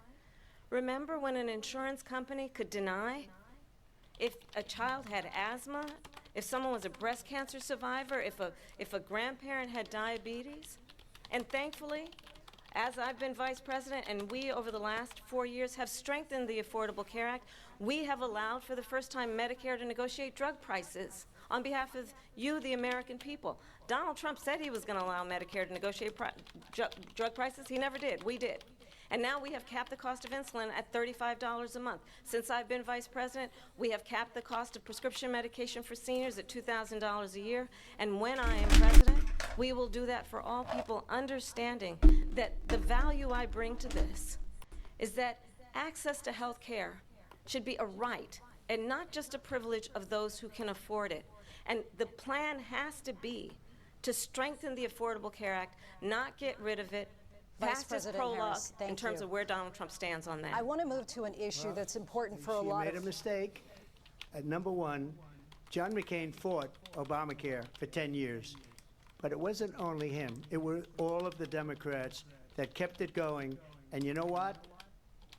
We can do much better than Obamacare, much less money. But she won't improve private insurance for people, private medical insurance.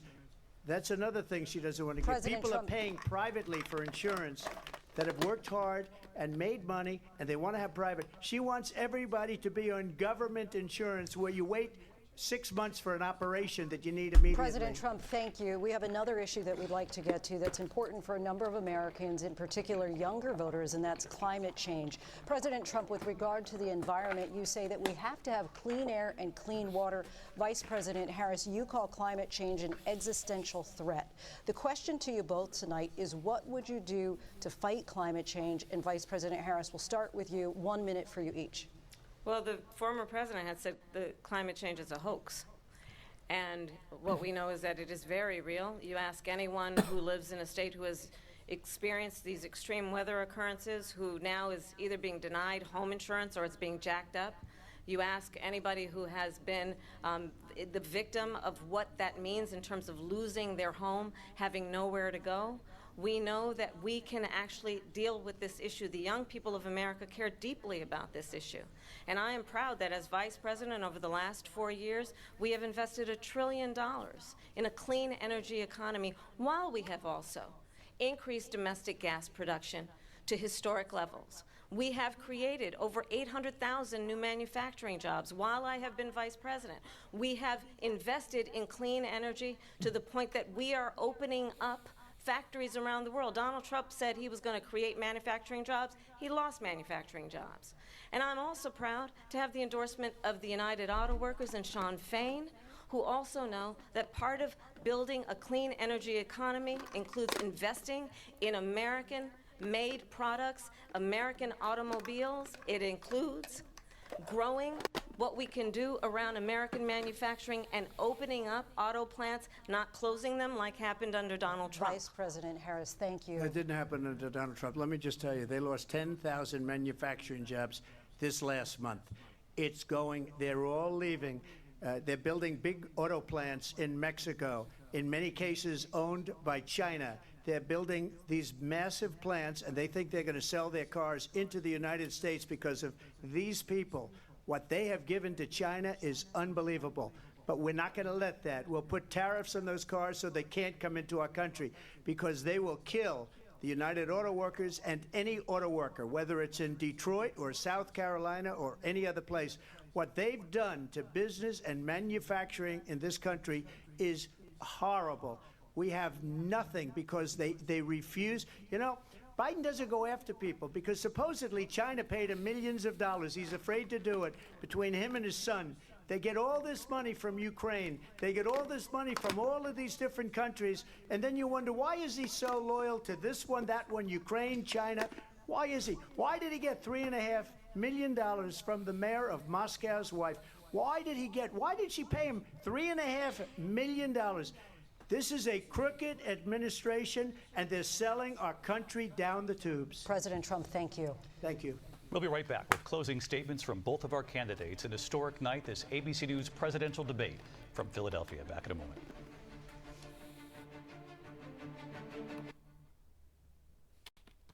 Constitution Center in Philadelphia, Pennsylvania. Here again, David Muir and Lindsay Davis. Welcome back tonight. The time has come for closing statements, and Vice President Harris, we begin with you. So I think you've heard tonight two very different visions for our country. One that is focused on the future, and the other that is focused on the past, and an attempt to take us backward. But we're not going back. And I do believe that the American people know we all have so much more in common than what separates us, and we can chart a new way forward.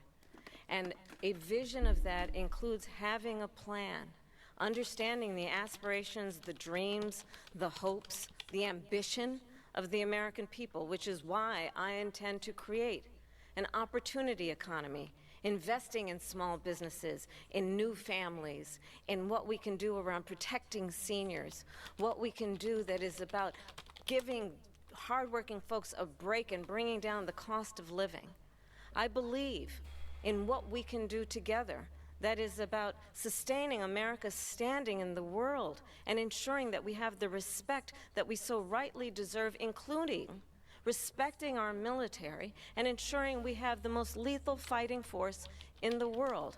I will be a president that will protect our fundamental rights and freedoms, including the right of a woman to make decisions about her own body and not have her government tell her what to do.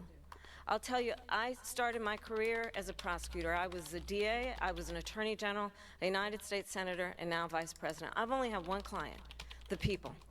And I'll tell you, as a prosecutor, I never asked a victim or a witness, are you a Republican or a Democrat? The only thing I ever asked them, are you okay? And that's the kind of president we need right now. Someone who cares about you and is not putting themselves first. I intend to be a president for all Americans and focus on what we can do over the next 10 and 20 years to build back up our country by investing right now in you, the American people. Vice President Harris, thank you. President Trump? So she just started by saying she's going to do this, she's going to do that, she's going to do all these wonderful things. Why hasn't she done it? She's been there for 3.5 years. They've had 3.5 years to fix the border. They've had 3.5 years to create jobs and all the things we talked about. Why hasn't she done it? She should leave right now, go down to that beautiful White House, go to the Capitol, get everyone together and do the things you want to do, but you haven't done it, and you won't do it because you believe in things that the American people don't believe in. You believe in things like we're not going to frack, we're not going to take fossil fuel, we're not going to do things that are going to make this country strong, whether you like it or not. Germany tried that, and within 1 year they were back to building normal energy plants. We're not ready for it. We can't sacrifice our country for the sake of bad vision. But I just ask one simple question. Why didn't she do it? We're a failing nation. We're a nation that's in serious decline.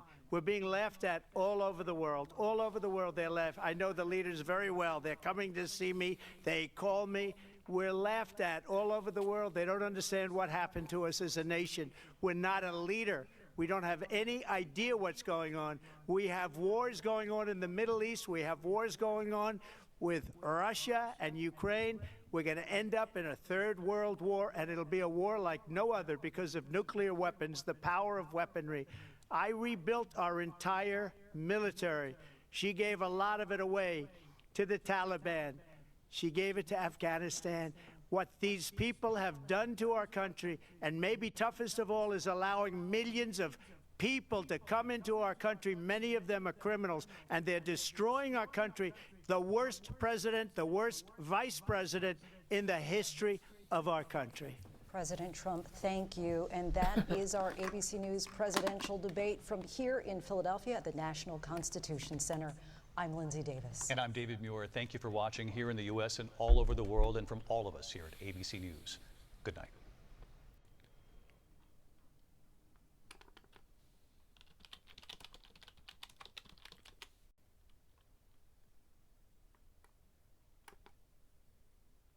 You're crazy. That'll never happen. Did you see the two boxes? Did you see the two boxes? They were men. They transitioned into womanhood. Oh, no. And they fought a very good Italian. They have women's boxing in the Olympics, and they fought a very good Italian young lady. And boom, she got hit with just a left jab. She went back to her corner, said, "I've never been hit like that." This is just like a defensive. Oh, they could fight Iron Mike, I'll tell you. Iron Mike would say, "This is not a good thing." I know Iron Mike, and he's a great guy, Mike Tyson. A great guy. He's a good man. Hey, Mike's been through a lot. Women for Trump, dude. Come on, bro.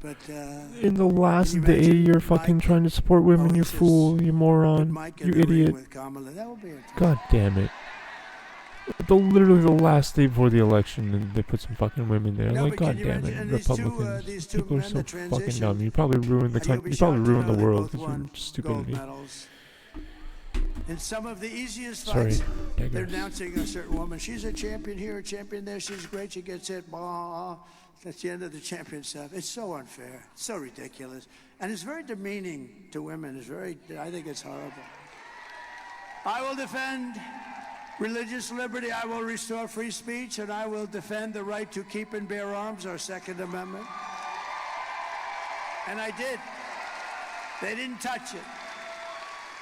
After years of building up foreign nations, defending foreign he borders, is wearing like protecting orange foreign makeup. lands, Look at we're his finally going face. to build up our country. We're going to defend our borders, and we're going to protect our lands and citizens. And we will stop illegal immigration once and for all. We want people to come into our country, but they're going to come in legally. That's all. We will not be invaded. We will not be occupied. We will not be overrun. We are an occupied country. Can you believe the things I'm saying up here? We are an occupied country. Take a look at Colorado. Take a look. Take a look what's happening there. Military style. Maybe the last time we hear Trump Aurora. speak They're taking over at a rally. apartment complexes. They're in the real estate business just like me. But I have to go out and borrow money or somehow pay cash. They just walk in and they say, you're paying the rent to me from now on, madam, and if you don't pay, it's big trouble for you. And the governor has no idea what the hell's happened, that poor guy. He's a radical Democrat. We will not be conquered. We will be a free and proud nation once again. Can you imagine? I have to say this. Everyone will prosper. Every family will thrive, and every day will be filled with opportunity and hope, and filled with the American dream. But for that to happen, we must defeat Kamala Harris and stop her radical left agenda with a landslide that is just too big to rig. We got to do it.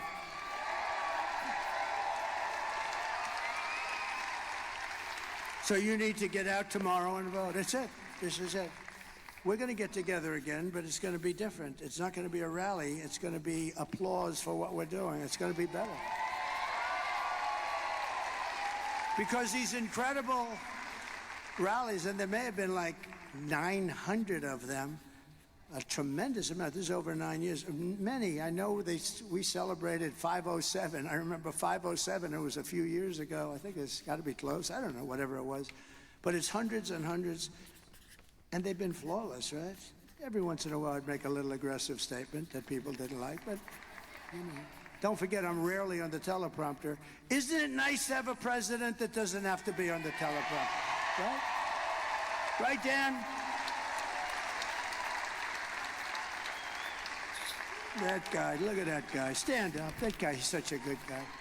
You better bring him home because he has worked so hard in the election, Dan Muser. Oh, good job, buddy. Congratulations, my friend. I'm glad, buddy. And you know I'm what? happy for you. Think of it. Think of it. If we lost, I'd call him up tomorrow. I'd go, I won't say it. Franklin Graham said, please don't use foul language. I said, all right, Franklin. He said, you can tell the story just as well without the foul language. Actually, he's not right about that. It's not quite the same. When you don't every once in a while, not a real bad word, but you know, like a word. But he did say that, so I do my best. But I'd call him up with anger and fierceness. I'd say, you failed me.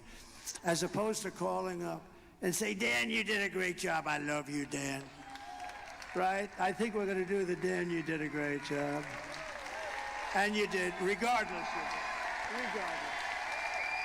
And all of these guys, they're all in. They're great guys. They're warriors. For the past 9 years, we've been fighting against the most sinister and corrupt forces on earth. That's right. With your vote in this election, you can show them once and for all that this nation does not belong to them. This nation belongs to you. You. This nation belongs to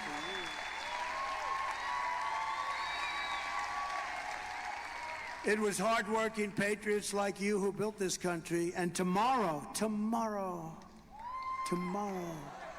4 years we've all waited for this. 4 years of rallies, good ones and bad ones, but we didn't have any bad ones, I don't think. We had no bad ones. But 4 years, think of it, 4 years, and now it's tomorrow.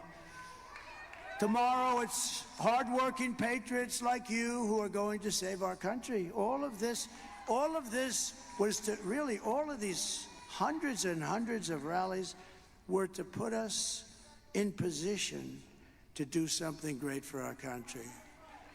This is, in a way, the harder part. Honestly, beating all these people and fighting all of these people, going through the lies and the vicious statements about you and your family and everything.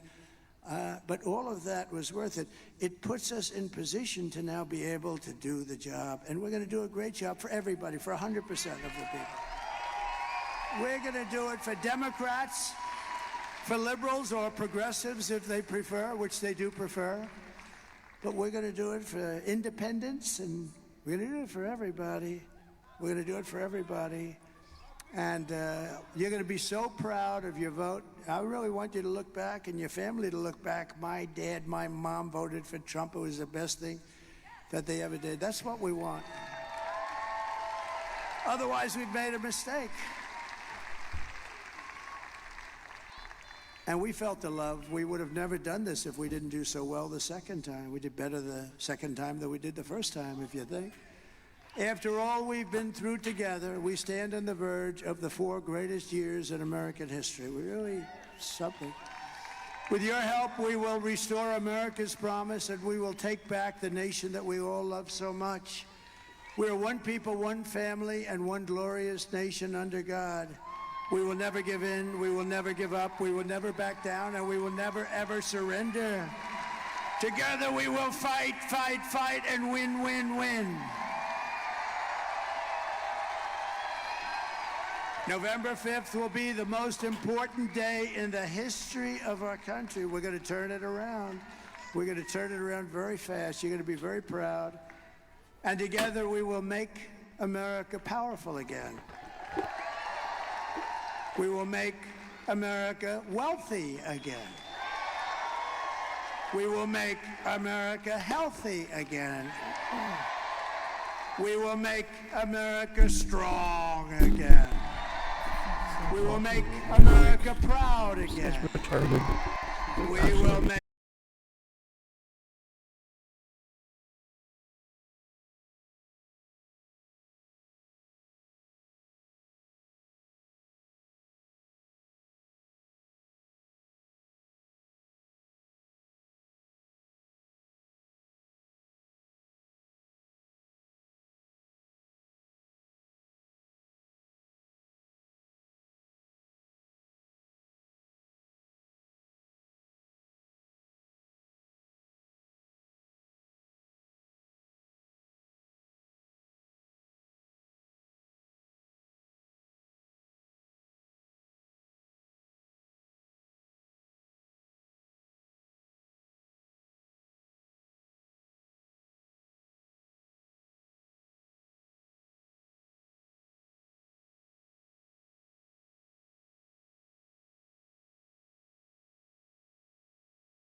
Reading, Pennsylvania, his second of 4 rallies today, the last day of this historic campaign. He's now off to Pittsburgh, Pennsylvania, before he, of course, concludes in Grand Rapids, Michigan, as he always does. Before some closing.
Season 2 of Graham Hancock's Netflix special Ancient Apocalypse is a must-see. In fact, I would go as far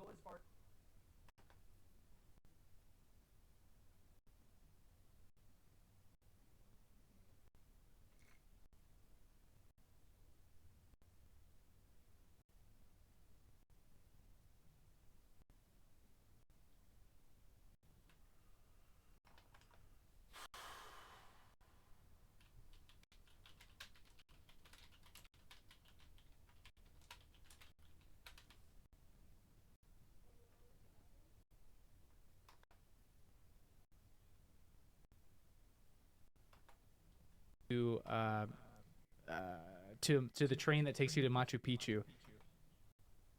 These blocks also taper in. So you're telling me that these mating faces don't touch all the way back? No, no, they don't. So? Not, at least not on every example, and not on most of the examples that I saw. There was some intentionally like a triangular space between the blocks where something could be put between them. I'm gonna have to check your observations when I go Yeah, there. sure, bro. sure. I don't know. I was gonna say I don't see any fat in there, bro. Well, yeah. I mean, it doesn't. On most It of wouldn't them, last, yeah. Yeah, on most of them it doesn't exist, but you can put your fingers sometimes between the blocks and you pull your finger out and there's oil on your finger. And but look at those megaliths at the bottom. This is the thing, you know, this question about is that from older stuff? I'm Kamala Harris. You know? Nice Well, to and meet if you you. look, because it doesn't even look the same.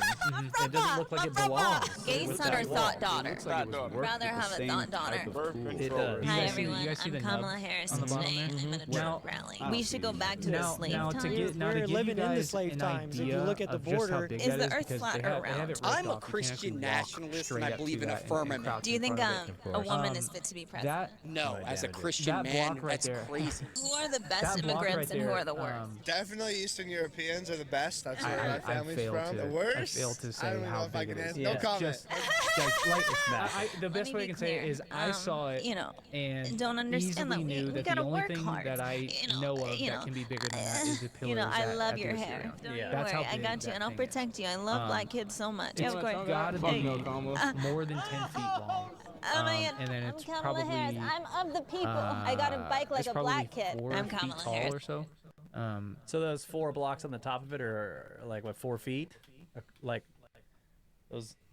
Yeah. So I would say the block has got to be longer than. It's got to be about 10 feet long. Yeah. So what about, I'm saying? So like, give us an idea of the size of those 4 sitting on top. Okay, of it. those 4. Yeah.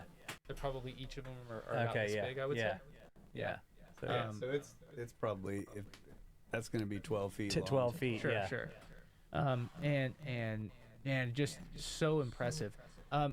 Go to the photo in front of it or behind it. There's actually larger stones. There you go. Okay, look really closely. The entire bottom half of Yeah, that wall that is thing. 1 stone. And this is granite. This But is look all at, white granite. But look at this side cut. It's got the curve in. Like it looks like there was a block that fit there, or at least it intended to be more wall, right? Sure, and it's sure. got the twist. We've seen this before. It isn't a straight flat side. It's Either got that or this it's this very- strap it's before, not but I'm tapering showing down, it right? It's again. twisting So, away. like, Yeah, it looks like it's twisting away. Yeah.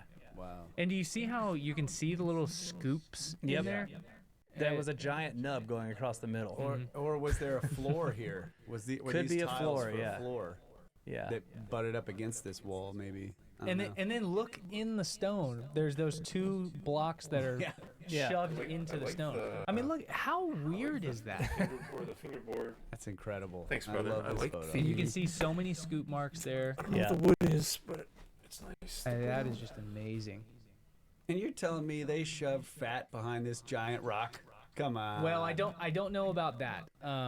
I don't know about that. I know at Cusco there are at Cusco and bought it Sacsayhuaman, in Seattle, there actually. are It's a examples where you can Mexican-made. see the little red fat clay in Mexican there. made, but bought in Seattle. But 2012. You actually, you know what? And you can see that at the top there, you see the stylistic similarities in these like tapered alcoves. So in that, what was it, the hotel wall you showed us? They have the same. It has They're the these fresh, trapezoids or whatever. extra slinky strings. Very similar. And it does look like a nice later. place, nice place Well, to I don't know if I could say live. later, but it does look like a slightly different style. Look Yeah, at all yeah. that llama fat, Luke. $20. Giant angry llama fat. So yeah, it was just this right here was just mind blowing, and it was even more amazing was that I was just standing on top of the mountain at Machu Picchu and thinking like the fact that there is something up here that rivals what you see in Egypt on top of this giant mountain. And there's, they say that these blocks were quarried, basically where they stand, and you can see granite quarries at Machu Picchu, but still, I mean, they had to pull these from where the granite quarry is, 100 yards away and get these here and then cut them so precisely. And they had to get the entire workforce up on top of the mountain. It's just, they cut it's cut amazing. the top of the mountain off to make a. You know what's amazing? 60% of the architecture at Machu Picchu is under the ground. Wow. 60% of it is underground. Yep, they actually just unearthed a new megalith at Machu Picchu today. When I was there was a tent there, and they were saying the official story was that they were I don't even know, they were digging because they're always worried about like the next earthquake is going to split the mountain in half, and like both sides of the city are just going to fall off the mountain. And Dr. Barnhart and I are like, well, the city has been there for a very long time. Yeah, it doesn't seem and like it's gonna whoever fall. built it certainly knew what they were doing and how to build architecture that could sustain earthquakes. So but anyways, they ended up finding they ended up exhuming more these giant megalithic stones from the center little plaza at Machu Picchu, and that just happened today. So yeah, just absolutely mind-boggling that they were able to do this. Another example that I'd like to show you guys of the monumental stonework that's here is, let's go. So I sent you guys. This. Look at this. So this is really interesting, and anyone here who's going to go to Machu Picchu, you try to find this little alley. I don't know how to explain it. When you get to the far end of Machu Picchu, at the bottom of Huayna Picchu, you will see this. You'll see this recreation of what an Inca-style home would have looked like. This little alleyway is right next to that. So as I walk through this alleyway, you can see these. You can see this stone wall that's here to the left, and you can see another one up on top of this staircase to the right. Those cuts in that stone, we sat there and looked at that for a good long while. And Up here? Right there, and then to the left as well. Yes, right there. So those cuts through the stone, Dr. Barnhart's been here, I don't know how many times over the last 30 years or so. And he thinks, and there's some other archaeologists there that think, and this is kind of an out there idea, but that the Inca or whoever, because there's also there's a culture. I even asked the archaeologist there. they said that there was a culture living at Machu Picchu before the Inca ever arrived, at least dating back to 700 BC. So, anyways, what Dr. Barnhart's idea is that these stones right here have these artificial, pretty obvious when you're there, and then you look at other stones that are all around Machu Picchu. None of them quite look like this, and it's like you're walking through this alleyway where these stones go. So this stone right here on the right, you see how there's no deep divots in it and cuts in it? Yeah. There's nothing like that. And so the stones that are standing next to me as I'm taking this photo to my right and left, they're all basically untouched. They just look like, a regular I think these might be granite, but they just look like regular stone outcroppings. And as you go forward, they get more and more cuts in them. And as you this is mountain rock, right? This is gonna be it's gonna be granite of some kind. Okay. Yeah. So and as you keep walking through this little alleyway, these cuts get more defined, and then all of a sudden they turn into let's see if I can go. You want to? Yeah. It's right or left of here. So, and then the outcropping turns into this style of stone before you know it. You almost have to look really closely. But those boulders fade into these blocks, and then these blocks eventually turn into the stone walls of Machu Picchu. And so the idea, at least what Dr. Barnhart interprets, is that they are showing that Machu Picchu is like a gift from the gods, or the gift from the earth, and that from the living rock. Yeah, and that the city is like born out of the mountain, and that it's literally coming from the mountain. It's something that can really only be conveyed in person. As you're walking through it, it's very obvious that that's where they're doing it. It's like boulders that get these cuts that go through them, and then the cuts turn into the blocks, and then the blocks turn into the cellular style walls, and all of a sudden you're in the city. And it's really amazing. It's like a piece of public art, It's really, really cool.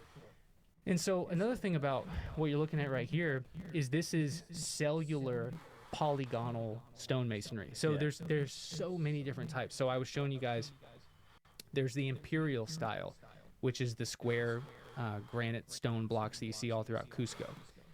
A step up from that is cellular polygonal, which is what we'll see at the Temple of the Moon. That's the 12-sided stone.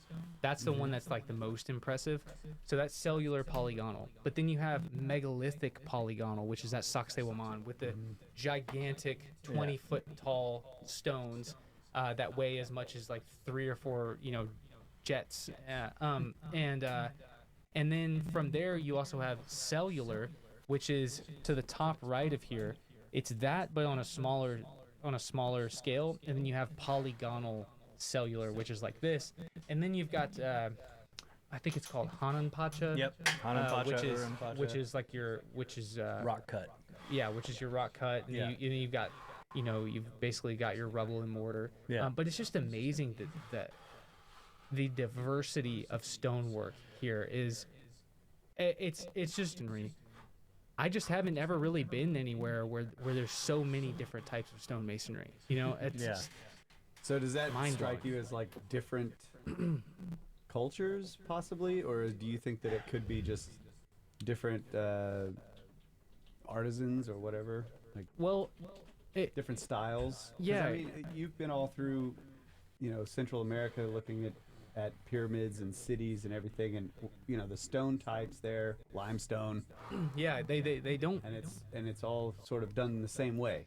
Yeah, right? In Mesoamerica, there's really no doubt who built the pyramids out there, because you look in the Maya world, it's all that gray limestone, they're all, most of the blocks are close to the same size. I mean, they do erect these gigantic stelae. Yeah. And the statues. Yeah, but it's all so similar, and there's really no question that it's all one and this culture. is over thousands of years, right? Thousands in the of Maya years world. Of construction. Yeah. At least 2,500 years. Of continuous construction, and so that's what's odd about this. Inca were around for like 150. So they had 3 different distinct styles that they, it's like, why would they choose? Maybe a little longer than that. I can't remember how. Yeah. So, well, no. So the Inca Empire itself is it reigns for about 150 years. But then you have the Kingdom of Cusco, which was around before that. Now, here's the thing about South America is that I don't know that all South American archaeologists or that most archaeologists would agree with this, but the way that again, I reference him so much, but the way that Dr. Barnhart and I will talk about it is that if you look at it through this lens, that the Inca are standing on top of 4,000 years of continuous history, probably more than that.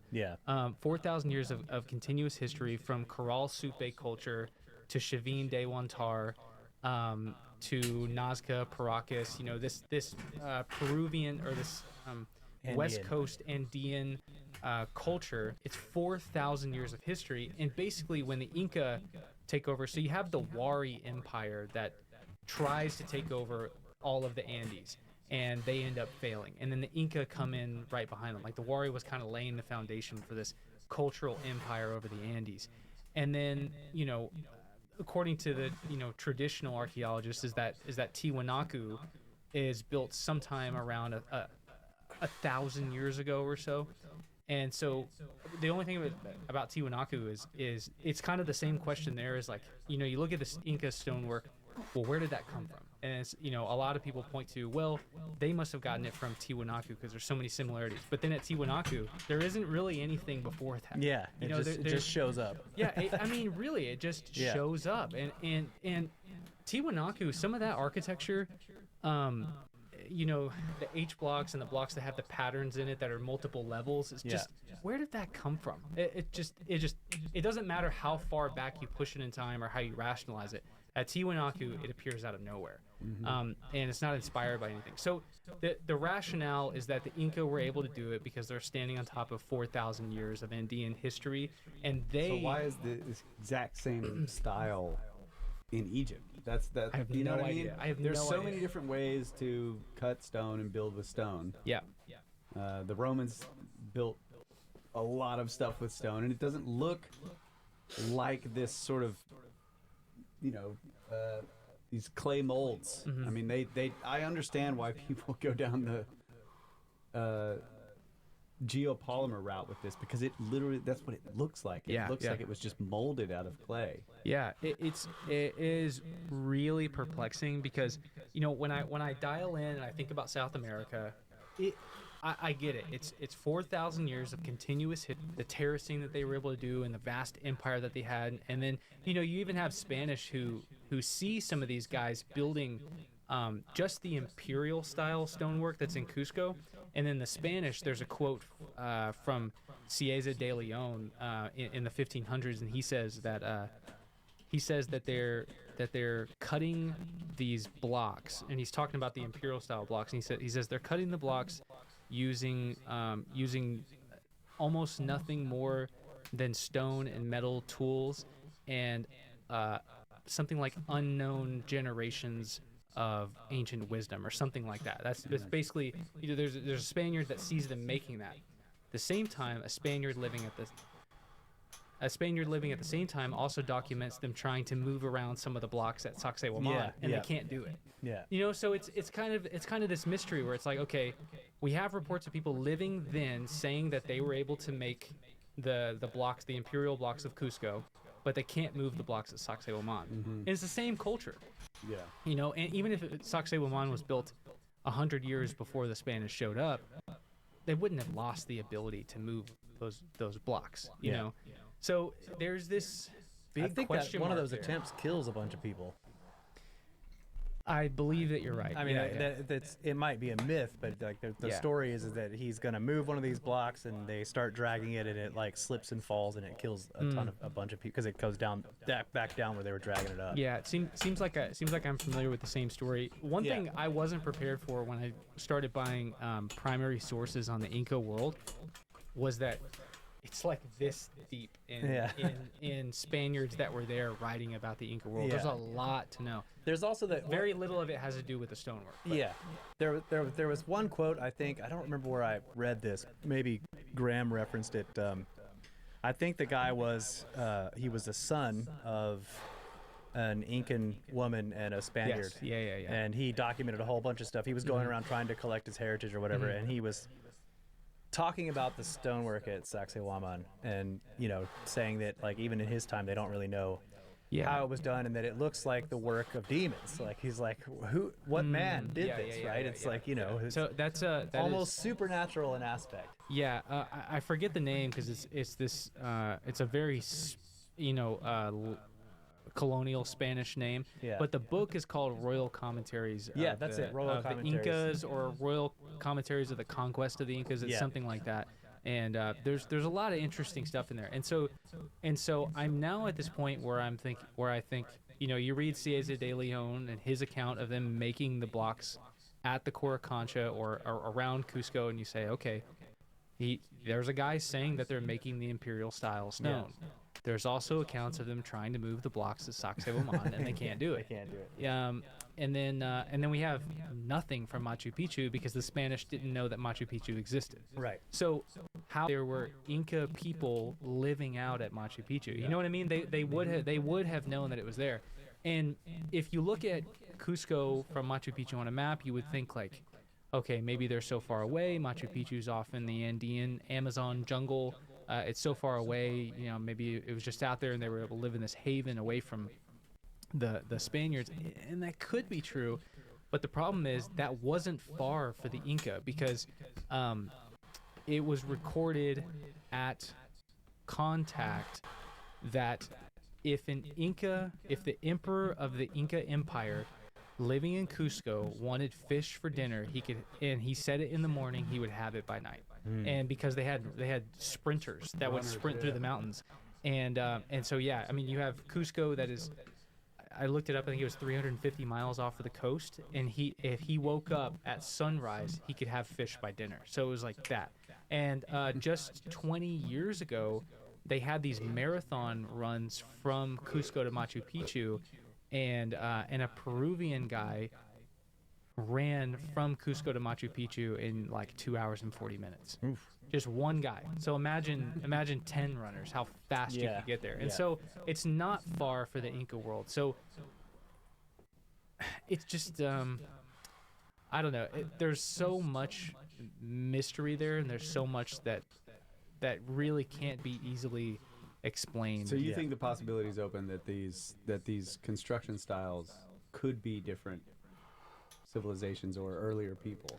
Well, I mean, I've said before that I think that that one of the biggest possibilities for like an ancient lost civilization that could potentially, we already have precedents for non-ceramic civilizations in South America. Corral Supe was not ceramic, and they date back to 3500 BC. So we already have a precedence for civilizations that can build monumental stuff that don't have ceramics, because that's kind of like the thorn in the rib of looking for stuff. Show me the potsherds. Yeah. Look at trying to find pre-dynastic civilizations in Egypt. They say, well, where's the ceramics? Where's the pottery? And it's like, I don't know why archaeology thinks that those things have to be hand in hand. But I guess it's just because it's the old world archaeology way of thinking. You come to the new world, there are civilizations that are building monumental architecture without ceramics, which is Corral Supe. So I think it's possible, although there's very little like direct evidence I can point at. I think it's possible that there is a civilization that comes out of the Amazon that arrives in the Andes at two different times and builds monumental architecture. One, we know that they do it at Chivin de Huantar, which is it's in the northern Andes, much further north of Machu Picchu. And we know that the religion from the Amazon and the pottery and iconography from the Amazon meets the people from the Corral Supe culture. So these people keep getting hit by these catastrophic hurricanes and storms, these El Niños and La Niñas. They basically have to leave their civilization. They move high up in the Andes, but they don't have any pottery. And as far as we know, they don't have religion. They go up in the Andes, where the Andes meet the Amazon, and then boom, they get pottery and religion and start building megalithic architecture, just like that. Yep, it happens at Chivin de Huantar. And so we know that that's happening. Well, where's the other place that you see this huge megalithic architecture with religion? Just go down the Andes where the Andes meet the Amazon, and you hit Machu Picchu. This should be an expansion pack for settlers of Catan. Like, Yeah. you have to get pottery and religion, and then you can start building massive cities. Dude, It's weird. Catan people. It's need more than sheep. It's certainly weird. Here's another thing. I'm sorry. When Hiram Bingham discovered, this is kind of like the joke I was saying last time, where it's funny, like, you know, like these English, European, you know, whatever, explorers will go down to the jungles and they'll go, hey, look at the city I found with my little friend who told me where it was. Yeah. And so anyways, when he discovers Machu Picchu, it's actually pretty much clear, as far as we know, it's clear of most of its artifacts. Yeah. There's almost nothing there. However, he did send off 70 crates of stuff to Princeton, I think, that no one has ever seen. So there's that. Classic. Yeah, it's weird. He was like, well, No you know, artifacts here. Nothing he was here. Take these boxes of dirt. So that's kind of the thing is, you know, in the time that you guys have looked into Peru, you don't really see a lot of Inca artwork and pottery and artifacts. Like, Yeah. you don't get much Well, of. they had a lot of gold and it got broken. It got bullionized, basically. Exactly. Shipped So off, sunk into the Atlantic. you don't get much of an idea of who these people are and what their cultural context looks like. And yeah, it leaves this big, massive, gaping question mark. Yeah. There was in those 70 crates of artifacts that he sent back to the United States, and no one does today. But someone does. It would be interesting. Yeah, of course. It would be interesting to really know what were the first things that were found there, because Yeah. you know, if you could find pottery there that was similar to Chavin, you would know that Machu Picchu was influenced by the Amazon at one point. And then that kind of paints this picture, which I'm starting to really think is that the key to it might be coming from the Amazon. Because on all the way at the other side, on the east coast of the Amazon, is where we have some of those earliest campfires in those caves that are like 20,000-30,000 years old in Brazil. So and I think that there's it's not pottery, it's not fired pottery, but there's some of the oldest pottery in South America found on the east side of the Amazon. So it looks like culture drifts from the east to the west, and that it arrives in the Andes. And that was another thing that Barnhart said on his interview that was really interesting. Is he's saying that some of the DNA evidence now is pointing to the earliest migration into the Americas at 60,000 years ago, and those are the ones that made it all the way down to the tip of South America, and have the oldest haplogroups and genes. It's bizarre, right? Yeah.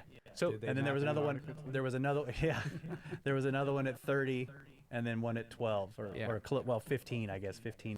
My idea is I think it's possible that there are multiple cultures building these sites. How old the oldest one is, I don't know, because so much of the context of South America was robbed and destroyed. Yeah. But if they're still digging stuff up at Machu Picchu and 60% of it's still underground, then maybe there are artifacts there. There probably definitely are. Another one of the ideas is that, you know, the 60% of the architecture was just laying a monumental foundation. So that so they're building a flat floor. Yeah.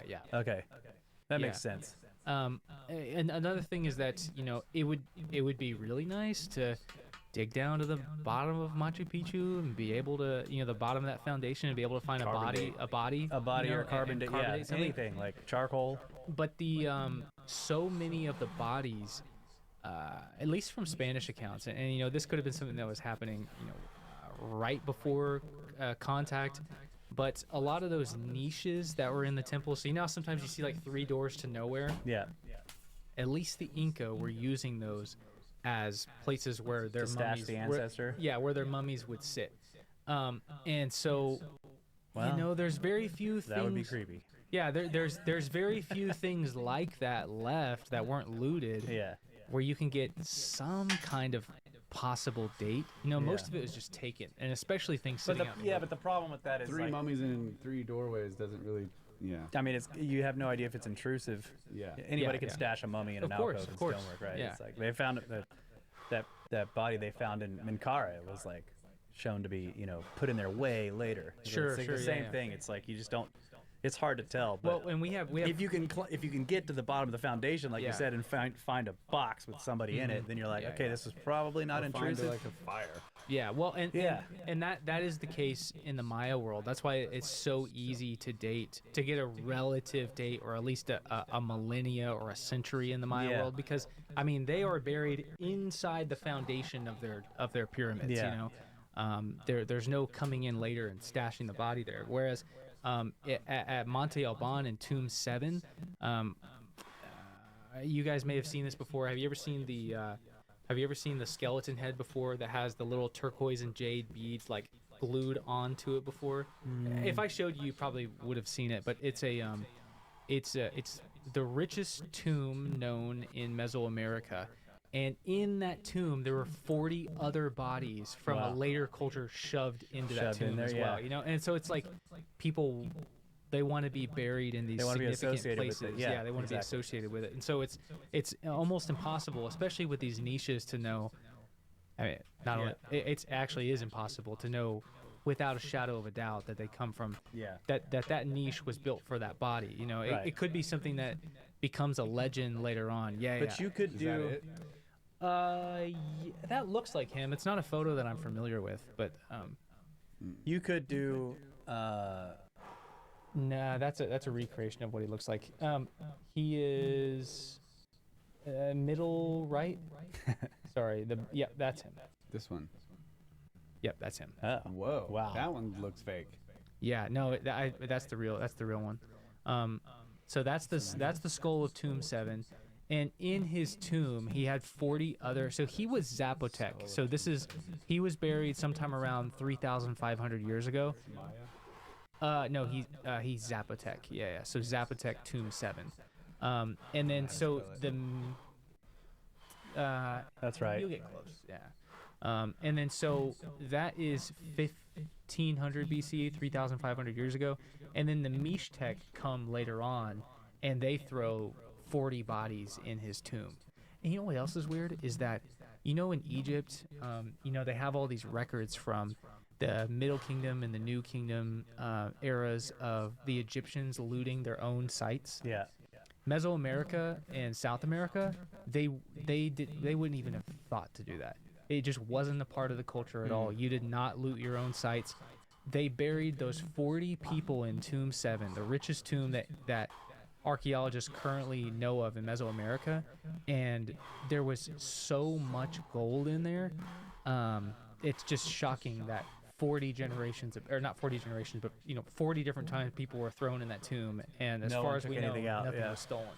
Yeah, that's amazing. Strange, which is another reason I say that, studying the Americas, we're studying aliens. These people are so much different than us. Another thing is this head right here is gigantic. I have a big head, and that skull is so much bigger than mine. Huh. And it doesn't look. Zapotec. Yeah, Big Zapotec. And that's Monte Alban. Somebody definitely cut the top of his head off. Mm-hmm. Opened the skull. Yeah, I forget what is the is it Trepanning? Yeah, but that isn't trepanation. No, Come no, on, no. that's debraination. Yeah. Debraination. We should take a break. This is awesome. Yeah, this is great. Sorry, I feel like I'm going down so many different No, rabbit it's holes, but no. This is the tangent cube. I am still trying to. It's been like a whirlwind since I left, and I'm about to go to Egypt, and so I'm still kind of wrapping my head around all the stuff that I saw in Peru. Like it's going to take me a while to really contextualize it and know exactly how I feel about so many of these things. Awesome. All right, we'll be back. This is not the end, even though it's the ending music.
We're live. We're back. Yeah.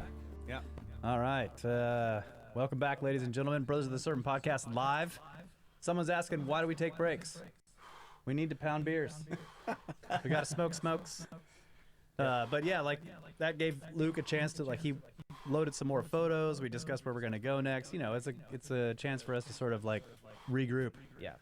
So sometimes I feel like I go so far down the rabbit hole that I have just gone so far. Yeah, I have an idea of where I want to go, and I end up somewhere else. And that's the other thing is during the breaks we're like, bro, you need to focus. Yeah. That didn't happen. It's really just for me to regroup. Yeah, the breaks are useful for us, you know, that they let us sort of realign where we're going to go discuss the next thing. And like I said, he brought more pictures and Kyle had to do some audio stuff. It, you know. Yeah, I got the keyboard. I got him a keyboard also. Yeah. So. On a real note, that I actually like that so much when I come to y'all's podcast that, you know, I don't know if it's every 30 minutes or so we end up taking a little break, because sometimes when you're on those, I know you guys know, when you're on those 3-hour podcasts, your eyes and your mind are so glazed over by the end of it, because you've been speaking for 3 hours straight. Yeah. You just reach this, I don't even know, you reach this other place where you're just totally out of it and just rambling, you know. That's right. And you know, when we first started this, I know this is a little inside baseball, but when we first started doing this, it was just an audio podcast. Yeah. And we were kind of basing the format off of old radio, right? Old radio shows, and you had breaks. Now we just threw in music, you know, of Kyle's music. But you know, you got to take a break. So. Yeah, absolutely. Yeah. And we had a air conditioning unit that was really loud. And so during the summer, you have to run. You can't run it during recording. So after 30 minutes, we were sweating. So we take a break, turn on the AC, cool it back down. That makes sense. So we got some people to catch up with. John Lopez, cheers. More Thanks beer, for the cheers. $2. Thank you. Really appreciate that. Ed Food text you later, $5 from memory. 20,000 people to move this stone. I think you guys were talking about. Yeah, 3,000 men died when one rock fell. Started apparently. rolling down the hill. Yeah, that's amazing. I am looking for one more photo I just thought of. Thanks so much for the lucrative conversation there, old Ed Fu. Ed Fu. Really appreciate it. Clueless Chris, advanced payment to Kyle. See that? $5. Payment to Kyle. Payment in advance. Well, do I have $5? I don't know. She would like the castañuelas. It's got the castañuelas in it. Is that what they're called? I don't know. I'm just guessing. I thought they were called castanets. The little spoon thing. I don't know. Yeah. But I actually did put those in Traveler, the song we started the podcast Oh, with. okay, yeah. But I will send Green and Blue and I can the upload Traveler. it. Yeah, yeah. Traveler Traveler is on the page. Sorry, I airdropped you one more thing that I just thought about. I'm sorry. If I waited till the next break, I would have forgotten. No, it's all good. I'll get it in there. Let's see. And then there's one more. Jonathan Frost. Yes. Go ahead. $15. There's so much interconnected information. It's a confounding web. So tangent away, Luke. Cool. There you go. Thank you, Jonathan. Where did the photos go? I'm glad you guys don't hate it. No, I love it. No, it's always a good. tradition here. Yeah. There's got to be a good amount of chaos to do a good podcast. Yeah. Otherwise, it's boring. You feel professional. Yeah, that's so true. You never want to do that. Never want to feel too professional. Okay. All right. Oh no! You just sent me one photo. It was a little video, yeah. Okay, got it. And I thought I had it. Grab. Man, I can't wait to get down here though. We're gonna be, we've been talking about doing a tour with Ben in Peru for a long time, so we're headed down there soon to do some scouting, and then hopefully there will be a Peru tour maybe next year. Yeah. If not the end of next year, then maybe the beginning of the year after that. But Flamenco. soon. Okay, yeah. That's Green and Blue. I took 3 guitar lessons in my life, and they were flamenco lessons. Nice. In Italy. It was Austria. I took a lot of guitar lessons when I was a kid, and I can play E minor, and G and C and D and E. That's good enough. Yeah. You can play quite a few songs. Yeah. Okay, all right. So let's start. I think a good. Here, let me get you down there. I'm sorry. There you go. All right. So I think a good place to start is this little video here. All right. This is gonna go on a YouTube video. at some point. Should we mute it, or do you want it to? I don't think the sound's going to come through. Okay. Sure. We can just narrate it. But this is a little glimpse into that alleyway that I was talking about, where you kind of see the rock naturally, or you kind of, not naturally, but it's made to look like it's coming out of the natural granite outcropping into the walls. Yes, go ahead. Oh, okay. You want me to do it? So you think it's going? The audio's going? No, through? the audio's not going through. Yeah, so go ahead and mute So it. Yeah. you can see through here. I don't I know. can make it go through. No, it's okay. I don't know how good the audio is, but you can see they're making these little stairways up through these rock outcroppings, and then here, I'm pretty certain that those are artificial cuts into the stone, and then as it goes, you can see the little stairways through the alley, and it naturally turns into. I had to stop filming because there was somebody. Yeah. Sorry. It naturally goes to my crotch.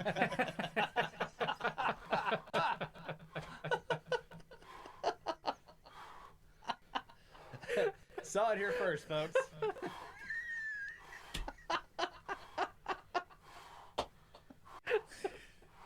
Okay. All right. So the next photo gives you a little more glimpse into this.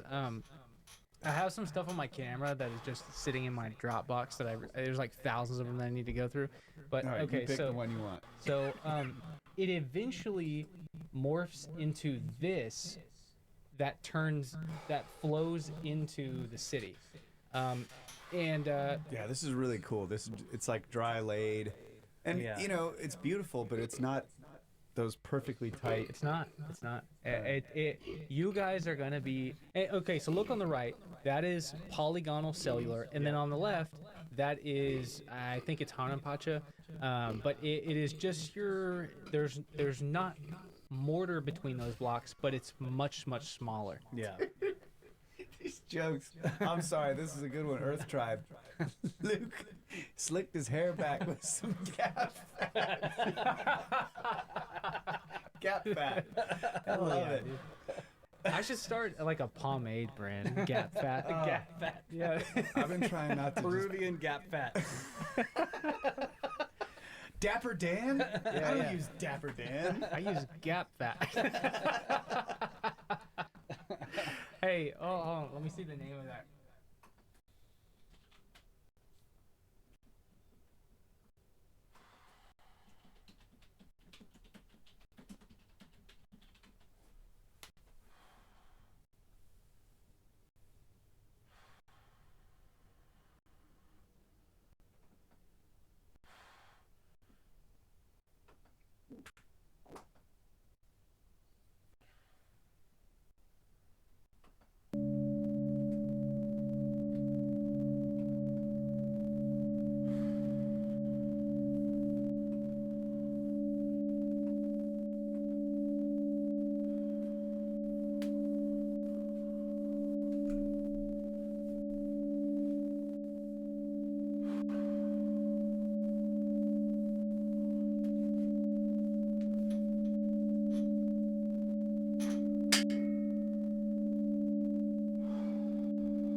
feel happy and grateful for all the blessings in my life.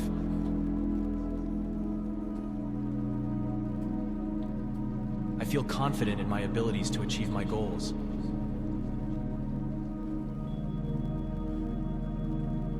I feel loved and supported by those around me.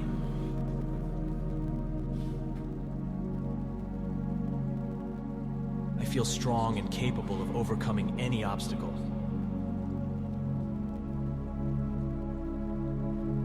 I feel empowered to make positive changes in my life.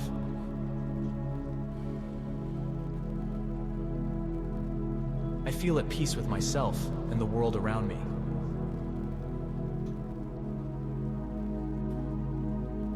I feel joyful and optimistic about the future.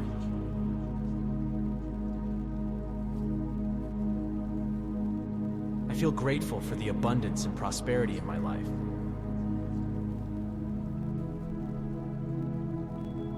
I feel energized and motivated to pursue my dreams.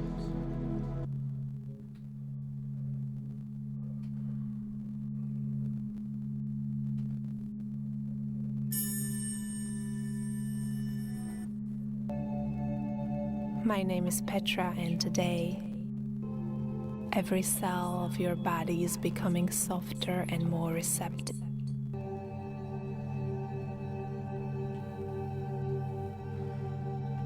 We will start by being pure pleasure now.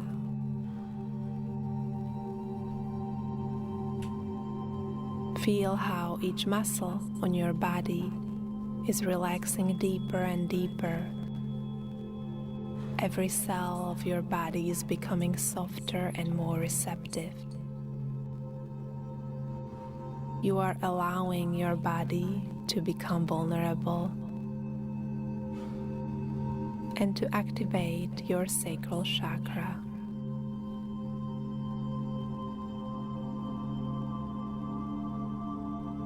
Firstly, come back to the present moment. At present, each healing has the most potency.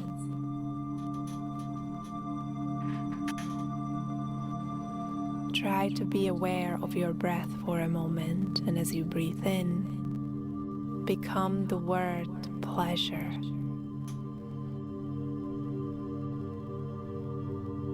And as you exhale, become the word surrender.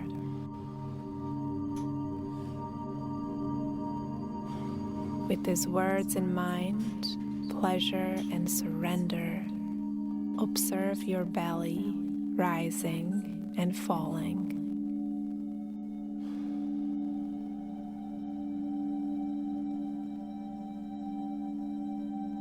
Become aware that pleasure is right here, right now.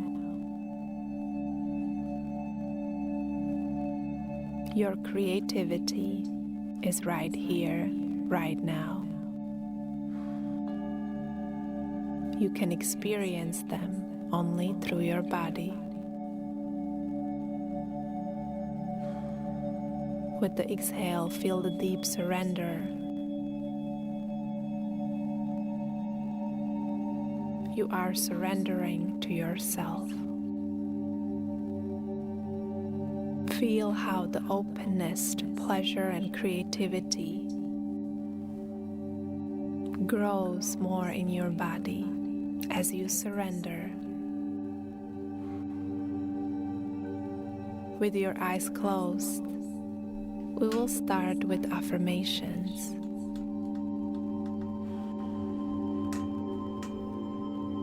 I am passionate.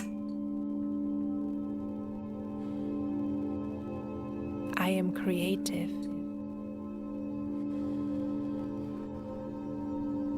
I know how to surrender. I know how to appreciate my body.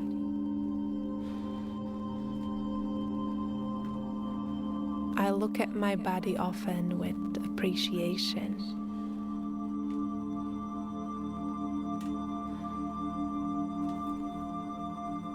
I like feeling pleasure in my body.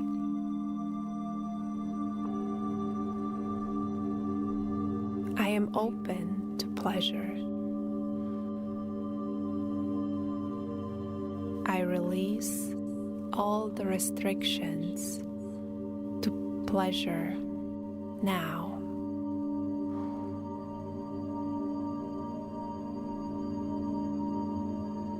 I am present with my pleasure.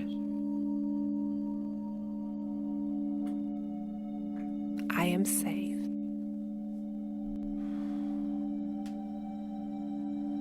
I am safe when I completely surrender to my pleasure.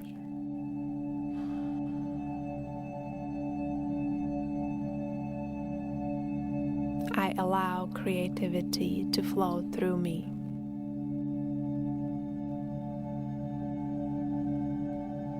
My creativity is tangible. My creativity is grounded in this world.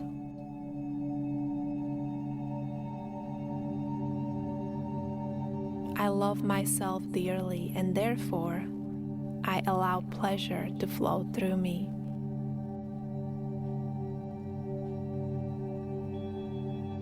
Intense pleasure transforms me and heals me on many levels.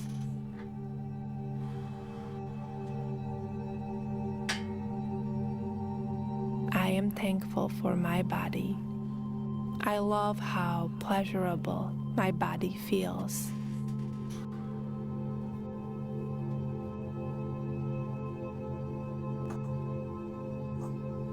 I pay gentle attention to my body.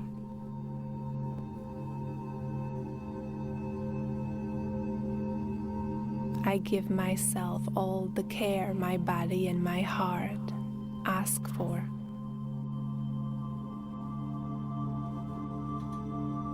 I nurture myself.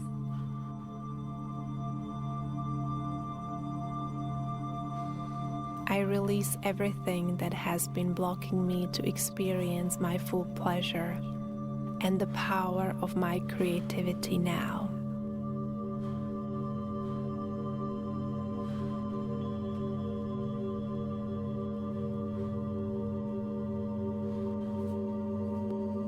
My power does not only reflect in being courageous and strong, but also in being vulnerable and in knowing how to surrender to the present moment.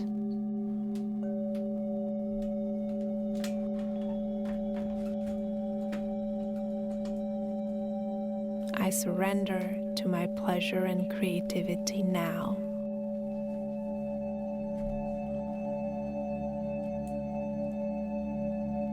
I release shame and guilt from my body now, and I accept pleasure.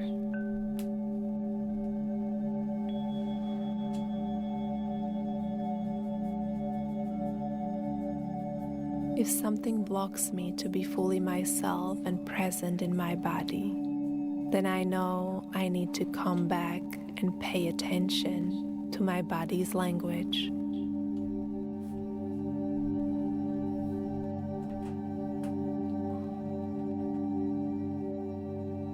I feel how my sacral chakra is opening and spreading pleasure around my body.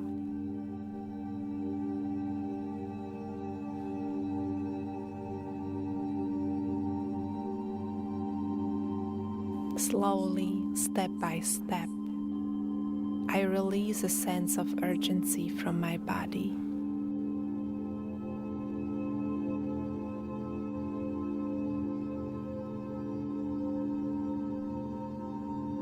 I am at peace with my body. I feel inspired.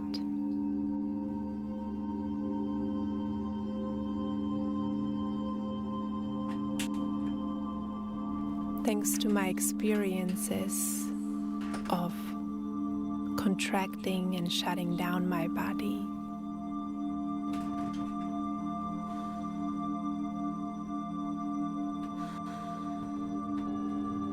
I now know how to recognize when I need to open and surrender, and when I need to step back, and I am thankful.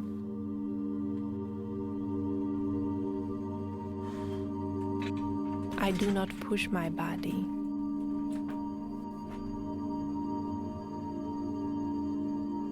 I receive pleasure, and I receive inspiration I act upon.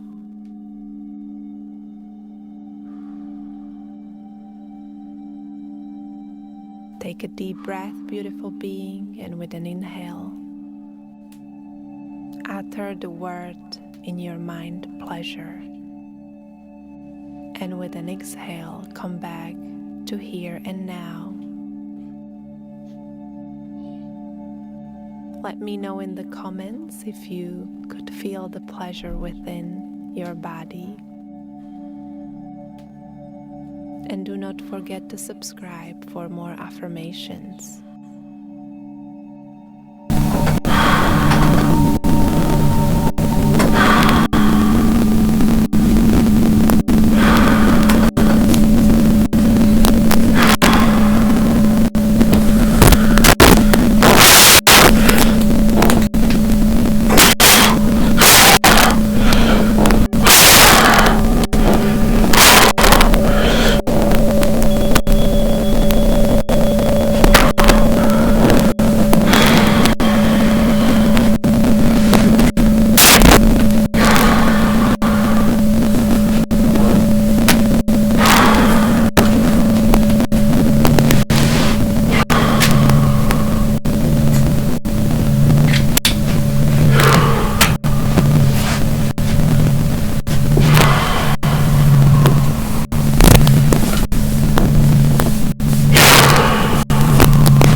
Finito, done, molto bene.